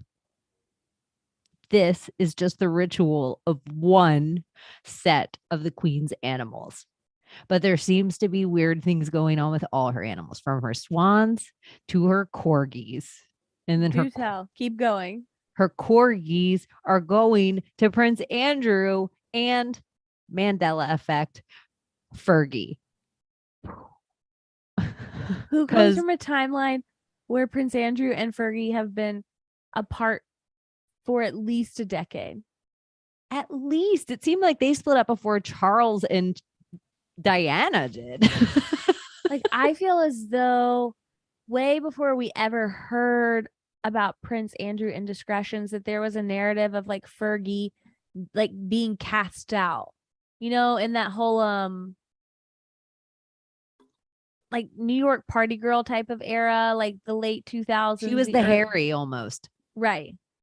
But now all of a sudden they're back together and they're taking in the queen's dogs. I know. And it's like dog comps. I don't know. And then also Prince Charles has given Andrew back his full regalia. Like has all his titles back and everything like that. And then did we talk about him swiping the ass of his daughter at oh my gosh. So everybody, you have to pull up this video if you haven't seen it. And they're all like bending over, paying respects to all the flowers that are laying around. And it's Prince Andrew walking with all his, family and whatever. And he's standing behind his daughter, and he puts his hand on her back and he slides it down. And he so totally does like a sly, like if it wasn't your dad or it wasn't Prince Andrew and it was like somebody you wanted to do it to you and you like weren't a at a nice little... wake, yeah, you'd be like, oh, hello. Like it wasn't quite a full goose. It was like ducking. It was a turducken. But Now, yeah, it's so creepy. I'm like, this guy's such a pig. do you recall he has 2 daughters? I don't recall their names right now, but at the wedding of William and Kate, they were dressed in a way that was very similar to, I guess it was Cinderella or one of them, but that the 2 daughters of Prince Andrew were literally dressed the same as the stepsisters in Cinderella, like the same colors, the same type of dress, the same type of hat.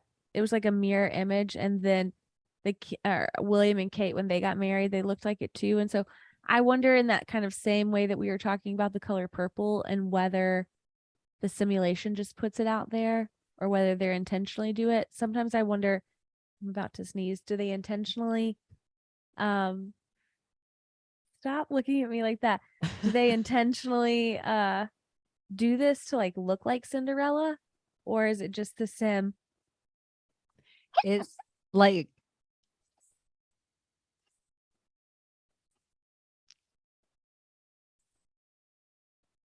I'm sorry. I didn't mean to, but I'm counting in my brain. That was only 6, I think. It should have been 7 for you.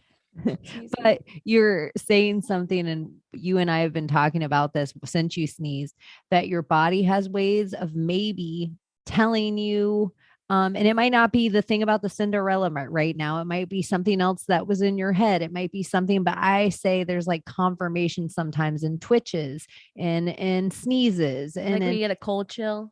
Yeah, if you get a chill, like everybody always equates it to bad things. Like sometimes people, when they get ringing in their ears, I've heard somebody say they're like, I'm not accepting your download right now.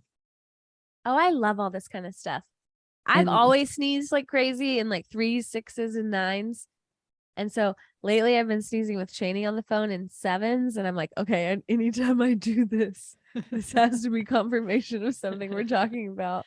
I usually find that I'm talking to people, and whatever it is I'm saying, if they sneeze, that's confirmation to me. I'm like, oh, you're saying something right now. So I even stop and like take a minute to like, what are you about to say? Or what are you talking about? Or should you be saying this?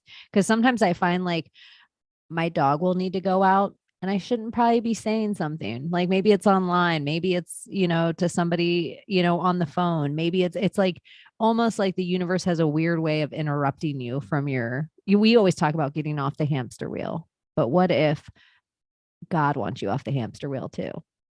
Like you believe in Jesus right now? Well, I like the name God. Are you following everyone in the movement right now? In the movement. I like to get down with the philosophy of Christ. I don't worship anything, but I like all the philosophies of all the people's things. All the people's things. I like, I find Buddha interesting. I find like all the Hindu gods super crazy. I find Thoth, mesmerizing. I think there's so many. I like all the goddesses and gods. And then they change over from Greek to Roman. I think all that stuff's crazy. I don't know. I like the stories of everything. I do too. There's a reason. I mean, you should hear everything. You should consume everything. Sharpen those tools of discernment and figure out what happens next. You were saying something, Kate, and then the princesses. Oh yeah. I do think there is a point to that, because deep down in all of our heads, then we see them as evil stepsisters. And it's not about seeing them as evil stepsisters, but it does the more important thing of making us see her as a princess and Cinderella. So it reinforces this narrative of us needing a monarchy, or this kind of heavy leadership presidencies, these kind of, it just it still romanticizes it. Yeah. It's like part of the fairy tale. almost like in the real 3D of taxes is, they would say like the right always convinces everyone they can become a millionaire so they can keep fleecing people of their money. It's like that same idea. If they can convince every little girl that maybe she will be a princess, then she will adorn a queen and abide by her rule. It's that same kind of concept. Like you could be the president too. Maybe one day you'll be able to be um what's that? Meghan Merkel or whatever her name is. Maybe one day you can be an astronaut. They Yeah. make that the one thing that we want to achieve when space isn't even real. You know what the weirdest, my first thing I wanted to be ever growing up? Astronaut. Second thing, marine biologist. I wonder how many people had that, like, I want to go into the space That and their trope. little kid brain. I'm going to go into the ocean because somewhere in your little kid brain, you were like, space is an ocean. Like your little kid brain's probably always right. I think I remember the marine biologist talk back then too. Like we just wanted to be out there in space and nature and doing extreme stuff. Did you see I don't know if HB talked about this at all. It's such a great HB conversation. But I actually heard it from my buddy Jim on the Weaving Spiders Welcome. He brought up the video of how the queen is in the Paddington Bear movie and how this whole scene is put there so that you pay attention to the CGI bear and you're mesmerized that, oh my gosh, look at this CGI bear. When in all actuality, the queen CGI too, but the bear is put there as like the red herring that you stare at because it's all like the know it's not a talking You're looking bear over here instead of over here. Yeah, it's like we all know it's not a talking bear, so it's perfect to put CGI with known CGI in the same way that it'd be easy to pull off a Hillary Clinton body double as long as the real Chelsea stands by her.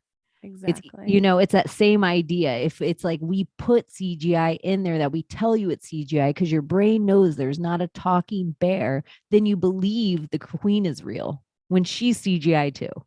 That's so interesting. Yeah. I wish my head do a thing.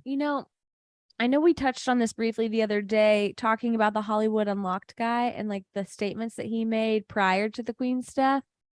But I don't think I've seen anything talking about her death now, where he could have come out and been like, hey, she's dead now. And I was really right before. I just can't tell you why yet. I don't know. That was just a weird blip on the radar. Yeah. Like the same way, like the prediction. Mm-hmm. The prediction. Yeah. The prediction and how you said the Notre Dame prediction. And now the New York Post is running with it. Here's what could happen to King Charles that the Notre Dame. It's not even saying that, like, it's not saying I think what could happen to him. It's like Nostradamus said he would have a swift defeat or a swift something. By 2024, he wouldn't be the king. Right. Or 2025. Something really close. But yeah, there was a Twitter account that came out and had a tweet that said that the queen was going to die on September 8th. The tweet went viral. Then he tweeted all week that he was going to make this huge, what's the word? Disclosure. Today, there was going to be a video and it was going to talk about time travel and it was going to talk about aliens and government corruption. And it was going to make some reference to a planet that existed in some sort of fandom at this point. And homeboy came out and it was all fake. And he had written like a comic and there was a video and he was just trying to promote himself. And somebody was saying that he probably had tweeted out every single day, like the queen is going to die on this day. And then just delete the rest. And then made his account private, waited till she died, deleted the rest. And then he looked like he was a prophet. But what a world. The Notre Dame one, though, if you want a glittery 1500s. Yeah, if you want a glittery red pill, if a king was to be arrested for pedophilia charges or doing atrocities, that would be a way that maybe he wouldn't be the king very long. The first arrest will shock the world. The king, take the king. If we're playing 5D chess, then once the king's knocked over, the game's over. Do you imagine like waiting your whole life to become king and then losing it that quickly? Ooh, Woo, mummy. He was never supposed to be the king. I know. He wasn't. I know. And he had some whole planet. And how easy would it be if you knew your whole life you were never going to be the king for you to conspire against the queen to become the king? Oh, yeah. You'd be trying to kill your mom all the time. And everywhere he was raised by like Lord Mountbatten, who is a pedophile. Like everything you look at with Charles, everything in his whole history, not just Jimmy Savile, it's from a long line of pedophilia. Like this guy's a creep of creeps. Like Camilla Parker Bowles might be like the world's oldest beard, and Diana was like, "Nah, I ain't gonna be your beard." Well, I think she was a beard and a handler. The way you and I have talked about. Maybe. Camilla the handler. Oh, Camilla. That's something I would like you to DM both Cheney and I before our next episode. Who do you think are the handlers of Hollywood, the handlers of politics, the handlers of, like, when you see people out there, who do you think's handling whom? The people in the background. To me, there's like, even with certain celebrities, if you look up their quote unquote bodyguards, I always think Sandra Bullock's an interesting one to pull up right off the get, because you can find her quote unquote bodyguard always holding her child, always walking with her, always. It's like this white haired guy that's always with her in pictures. And every single one of these weird celebrities has this person that's always kind of with them. Mm-hmm. And yeah, personal assistants, of course. We have, obvious, and but those people security. Usually aren't they usually stay behind the scenes a little bit. Yeah, it's definitely, and you can look in really easily into Ben Affleck, Matt Damon, Jennifer Garner, and they have the same CIA guy that's been on all their movies, and they're so CIA. Like they have pictures of them sitting watching, like, Good Will Hunting with Bill Clinton. Yeah, like Camp David. Yeah, like some ridiculous stuff. Like they're such CIA agents, and you can almost see the narrative that certain people push through Hollywood and become the main thing. And if you've ever lived in Hollywood and know the stories of Hollywood, the real stories that never get out, and then you see what makes it to the poop papers, the Star and Enquirer, it's all a game. It's all publicity. It's all a shaming. It's all Dave Chappelle shaming rituals. They can make anyone look how they want to at a moment's notice. It's crazy. It's all crazy. I have the Dyson sphere written over here. I have no idea why now. The what? Dyson sphere. I don't know. It's I know. I feel like I have to show you a picture of it now, or just here. Maybe I can pull it up and read what it is and see if it makes my head do a thing. Let me look. Oh, I know why now. I already know. Remember how we were talking about laying out in the stars? Mm-hmm. So the idea of like, once a society would get too big, eventually it wouldn't be able to absorb the energy from just the star directly. It would almost encapsulate the star and then be built around it, almost like how an atom looks going around a neutron. It would be built like that around the star. And then do you remember when there was a noise heard from space, or a weird light that flickered or something from space, that they were like, this could only be from one of those structures? No, I don't recall that. Was that recently? It was, I feel like the blip of whatever the sound was is way before COVID. Like I have no time reference, but I was just thinking of this Dyson sphere idea in general of how it turns and everything around energy, but I don't even know why I wrote it on here. Really. I was like, yeah, you didn't bring that up with me. I'm not sure. No. Yeah. I don't know why it's here. Yeah. I have the St. Louis Arch written on there too. Cause my dad used to always tell me it was a weather manipulation device. Like it was there to keep you could big think that about storms a out of lot St. of Louis. A lot of those kind of arch type things. You see those in Paris. You see those in major metropolitan cities. It's very Portal as well. Very Portal. Like Stargate. Okay. It's getting a little late. I'm Right. a little tired. So let's talk about this question. put into the chat a little bit too, in context of portals. If you saw a staircase in a national park, would you ascend the staircase? Or yes, if you saw a portal anywhere, would you go through the portal? Mm-hmm. Would you do anything? Like, would there, like, I'm actually having a thought right now. Like, maybe we should have a secret password that, like, you text it to me, and I know that you're about to go through a portal. You know what I mean? Like, okay. Because I think otherwise about it sometimes, you'd be gone forever. I wouldn't know. Here's something I wonder too. Like, okay, there's a portal. Could you tie a rope to your waist and then still go in the portal? Like, is there safety measures we could take of portal? Right. You know, or if you're like, oh shit, there's a portal, let me go fill my water bottle. Right. Like, would you take these what if it was precautions? like, shit, I gotta call Maria real quick, turn back around, will the portal still be there? And what if a portal is just a method of transportation that doesn't necessarily ensure that you're going to the same destination on the other side? What if it's just the means of travel? That's what some people were theorizing with me, that they think stars are like just portal openings that attach to somewhere on the planet, and then you go somewhere else, like just this easy travel. Like our sun's just a portal. I don't know. I don't know. I would totally do it. But here's a weird thing.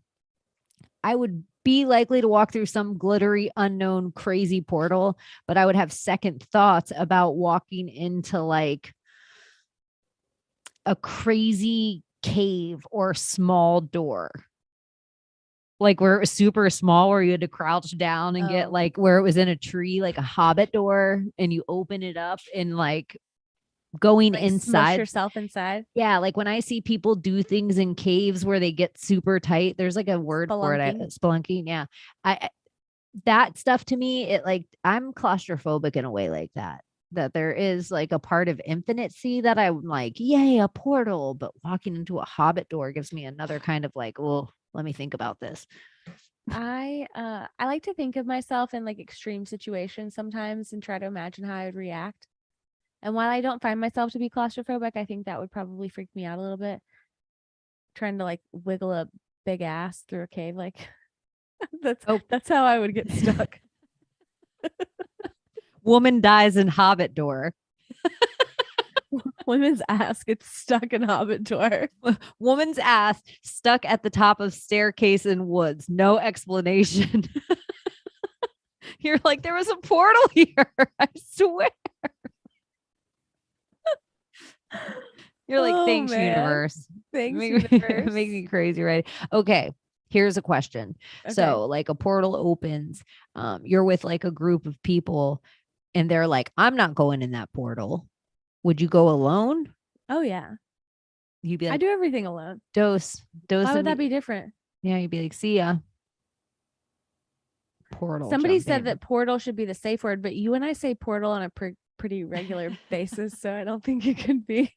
Portal. It needs to be like a 3 or 4, like a bigger one. Mm-hmm. Yeah, it needs to be like Scooby-Doo, where are you? Scooby-Doo, like pineapple sandwich. It's gotta be something that like you wouldn't expect, and you're like, oh shit, baby, it's portal time. Like Scooby-Doo pineapple sandwich. I just am amazed at what happened in your brain. I'm impressed. You have no idea. It's like Anchorman, where the dog ate the whole wheel of cheese. Like, I'm not even mad. I'm impressed. Like my brain can't think of anything like more obscure or weird right now. Pineapple sandwich.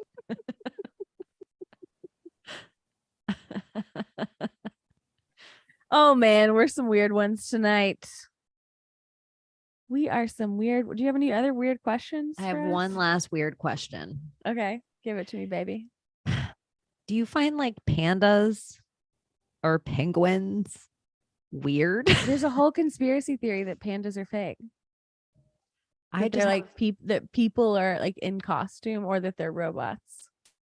I just think all the black and white animals Damn are it. I wish you sus. had told me this ahead of time. I literally have a post on this. This is really just came to me right before we went. I mean, and I talk about it all the time that I think all the black and white animals are sus to me. Like they just don't seem natural. Like I think there's no such thing as polar bears. They're only in the North Pole, and it's probably just a brown bear that's an albino that they show you swimming to an iceberg occasionally on different videos. And then everyone's like, oh my God, look at this polar bear. And I mean, look at how many years of our lives that they sold us that polar bears ate penguins. And then we're like, what? They're not even on the same neck of the woods. Like they're nowhere near each other. And then penguins, sus AF. They're probably just like little torpedo cameras that watch the Nazi alien layers in Antarctica. They only exist on the places that are really close to Antarctica, and they probably only got there from Antarctica. But penguins are just a sus little bird. Do you know what a group of pandas is called? Let me think. Is it a malarkey? It's not a malarkey. I don't want to like put you down, but I don't think you'll ever get it. A group of pandas is called an embarrassment. I knew it was close.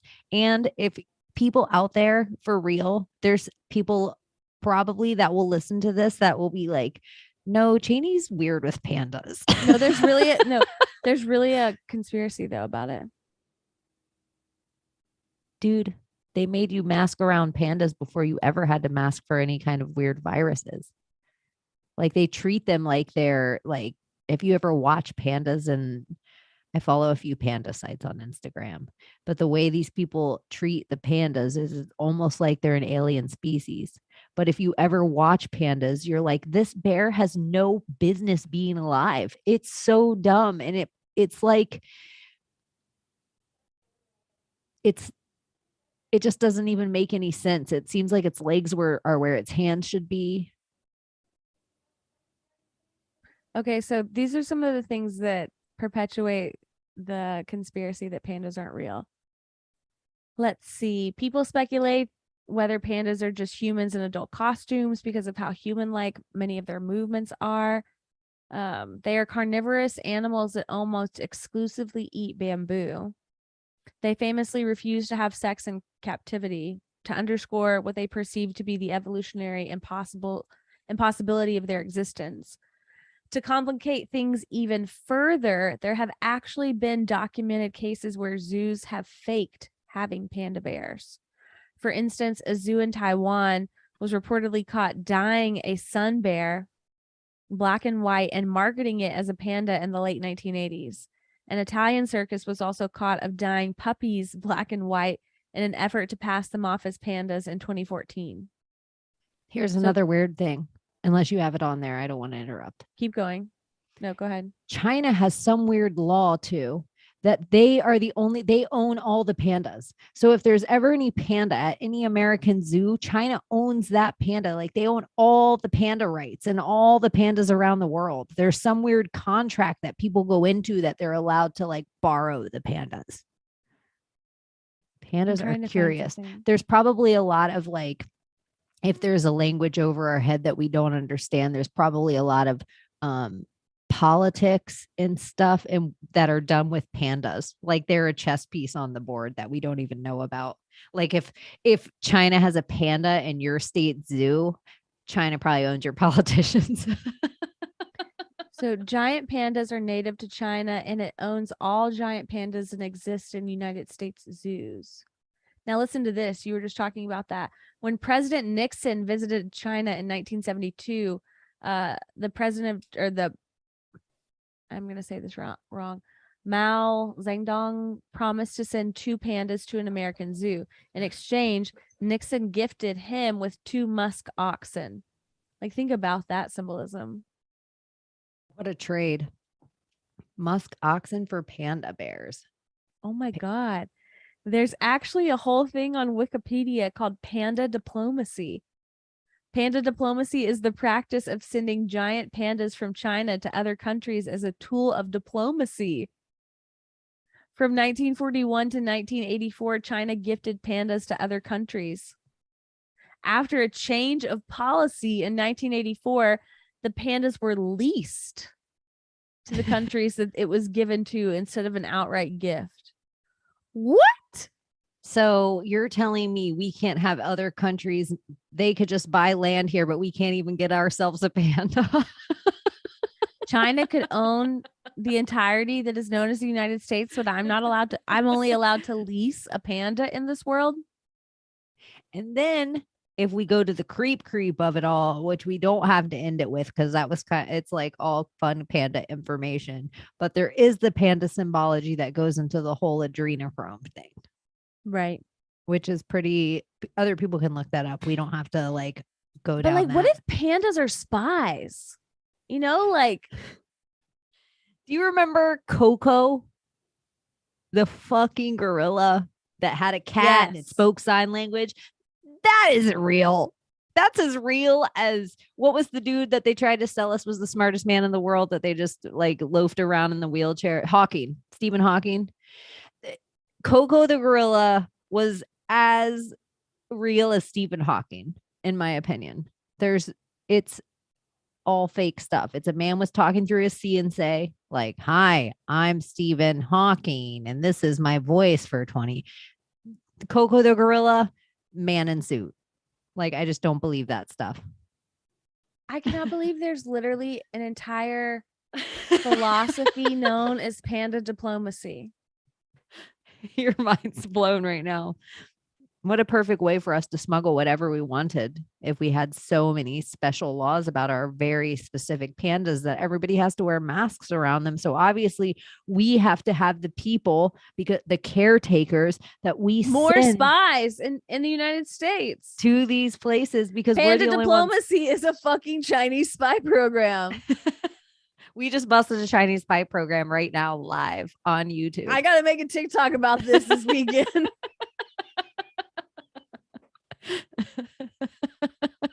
You're like, shit, I didn't know we were going to be busting I'm gonna Chinese have to spy actually rings. make a TikTok. I don't want to do it. I don't want to do it. I just think they're silly bastards. And if you ever watch pandas, you're like, this is not real life. It's like, and imagine this. I'm writing a whole horrible story of the elite. I'm writing a comic book right now in my head for Paranoid American. One of the horrible things that we would do if we were the elite to people is we would drug them up on all different kinds of crazy drugs, put them in panda costumes and lock them in places. What if that's like a form of humiliation? You have to like dress up as a panda and act as a panda you have to get leased as a panda for a couple years. It's sillier than being a clown. Oh yeah. Which you could go into a whole conspiracy about circuses. Mm-hmm. Mm-hmm.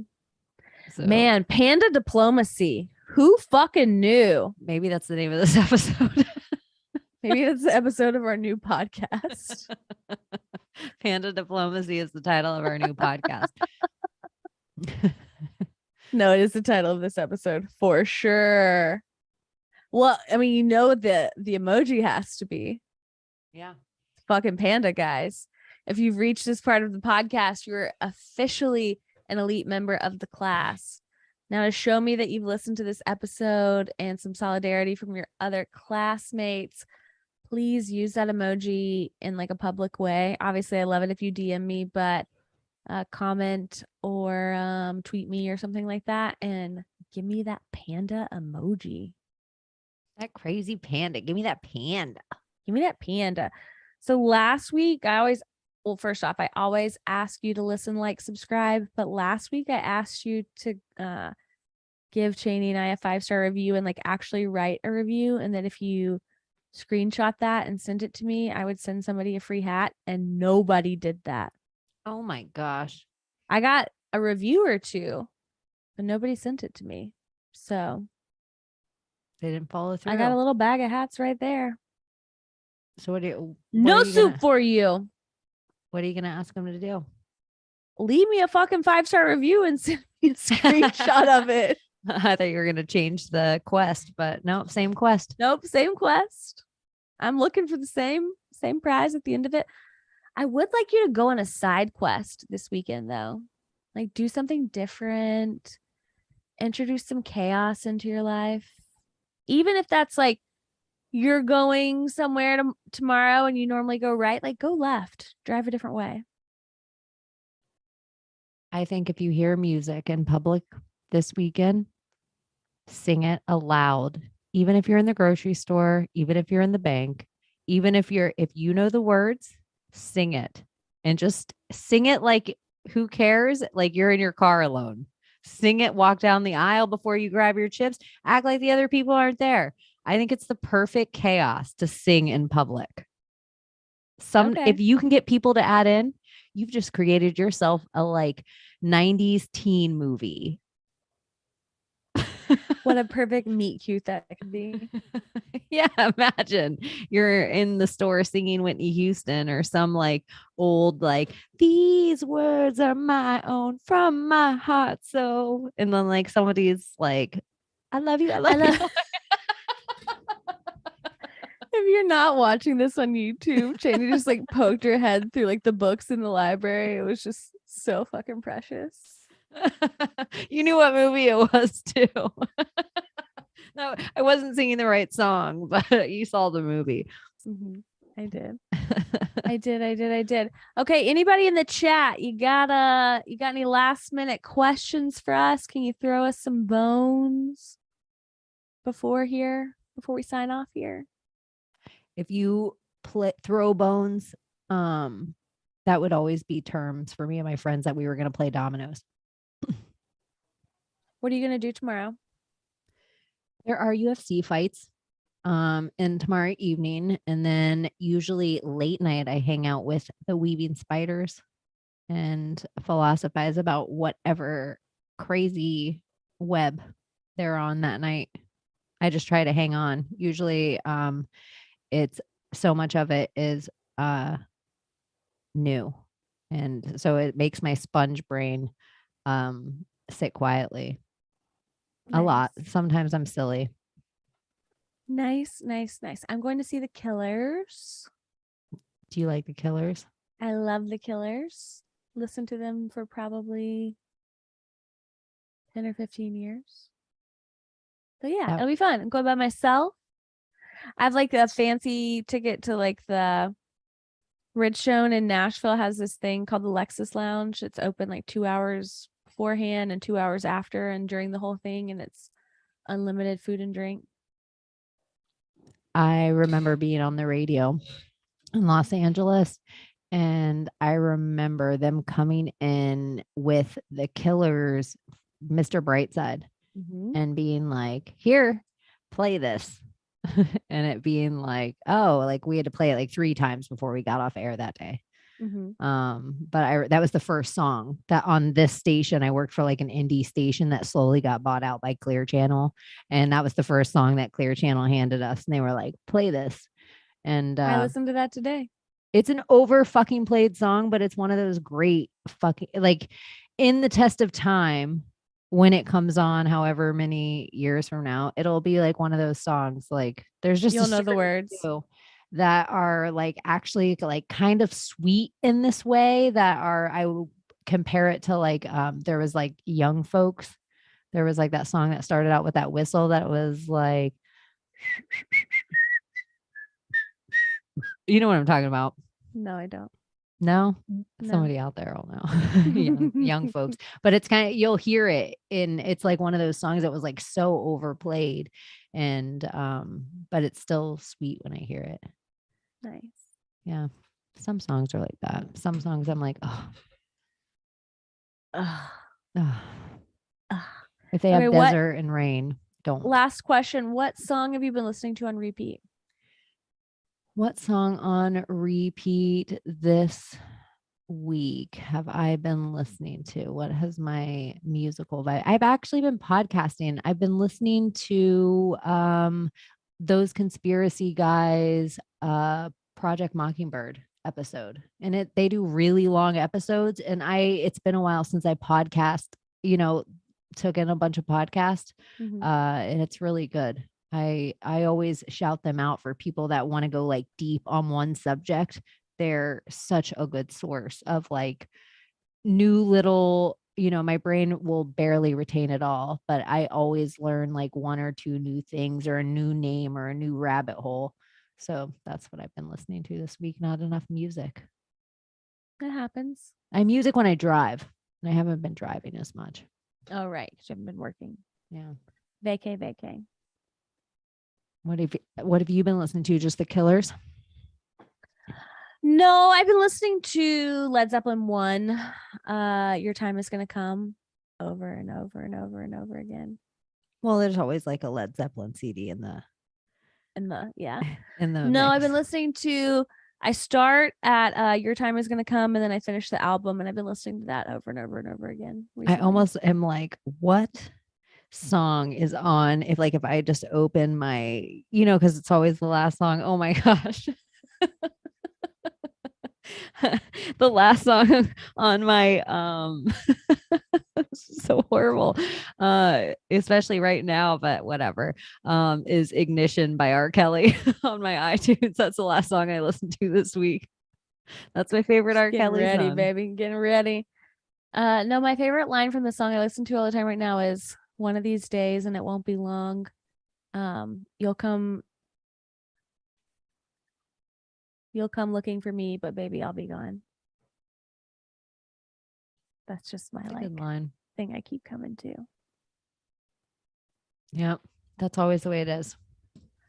All right, everyone. Oh, my favorite Led Zeppelin song is "What Is and What Should Never Be." What about you? Favorite Led Zeppelin song is Day or Maker. Nice. I'm a softie. Nice. All right, everyone. We love you. Talk to you soon. Bye. Catch you on the flip side. Thanks for coming live with us. Follow me on YouTube, mymaria777, Instagram, Twitter.com, YouTube, the Oracle333 on Instagram. Where can they find you, Cheney? Project Cheney everywhere, and Cheney_in_Wonderland if they feel like going on a treasure hunt for the second most shadow banned person on the internet. And you will get 2 warnings before you can actually follow me, but your phone won't self-destruct. It just puts you on a watch list and you're fine. We're all on there anyways. We're all on there. I'm hoping that it just gets us the same internment camp. Right. We need to be in like the same ranking. What about if that's the name of our podcast? Internment camp. Party internment camp. Internment camp party. Coolest tent at internment camp. Right. Last tent on the right at internment camp. Last tent on the right where you steal other people's these conspiracy guys at this internment camp. Tinfoil hats at internment camp. Call me internment camp. That was a caller daddy. Yeah. This is horrible, but it's not really. Call her internment daddy. Yeah. Call me internment daddy. My internment camp 777.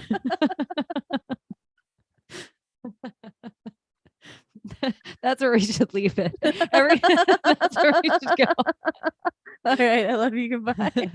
Bye.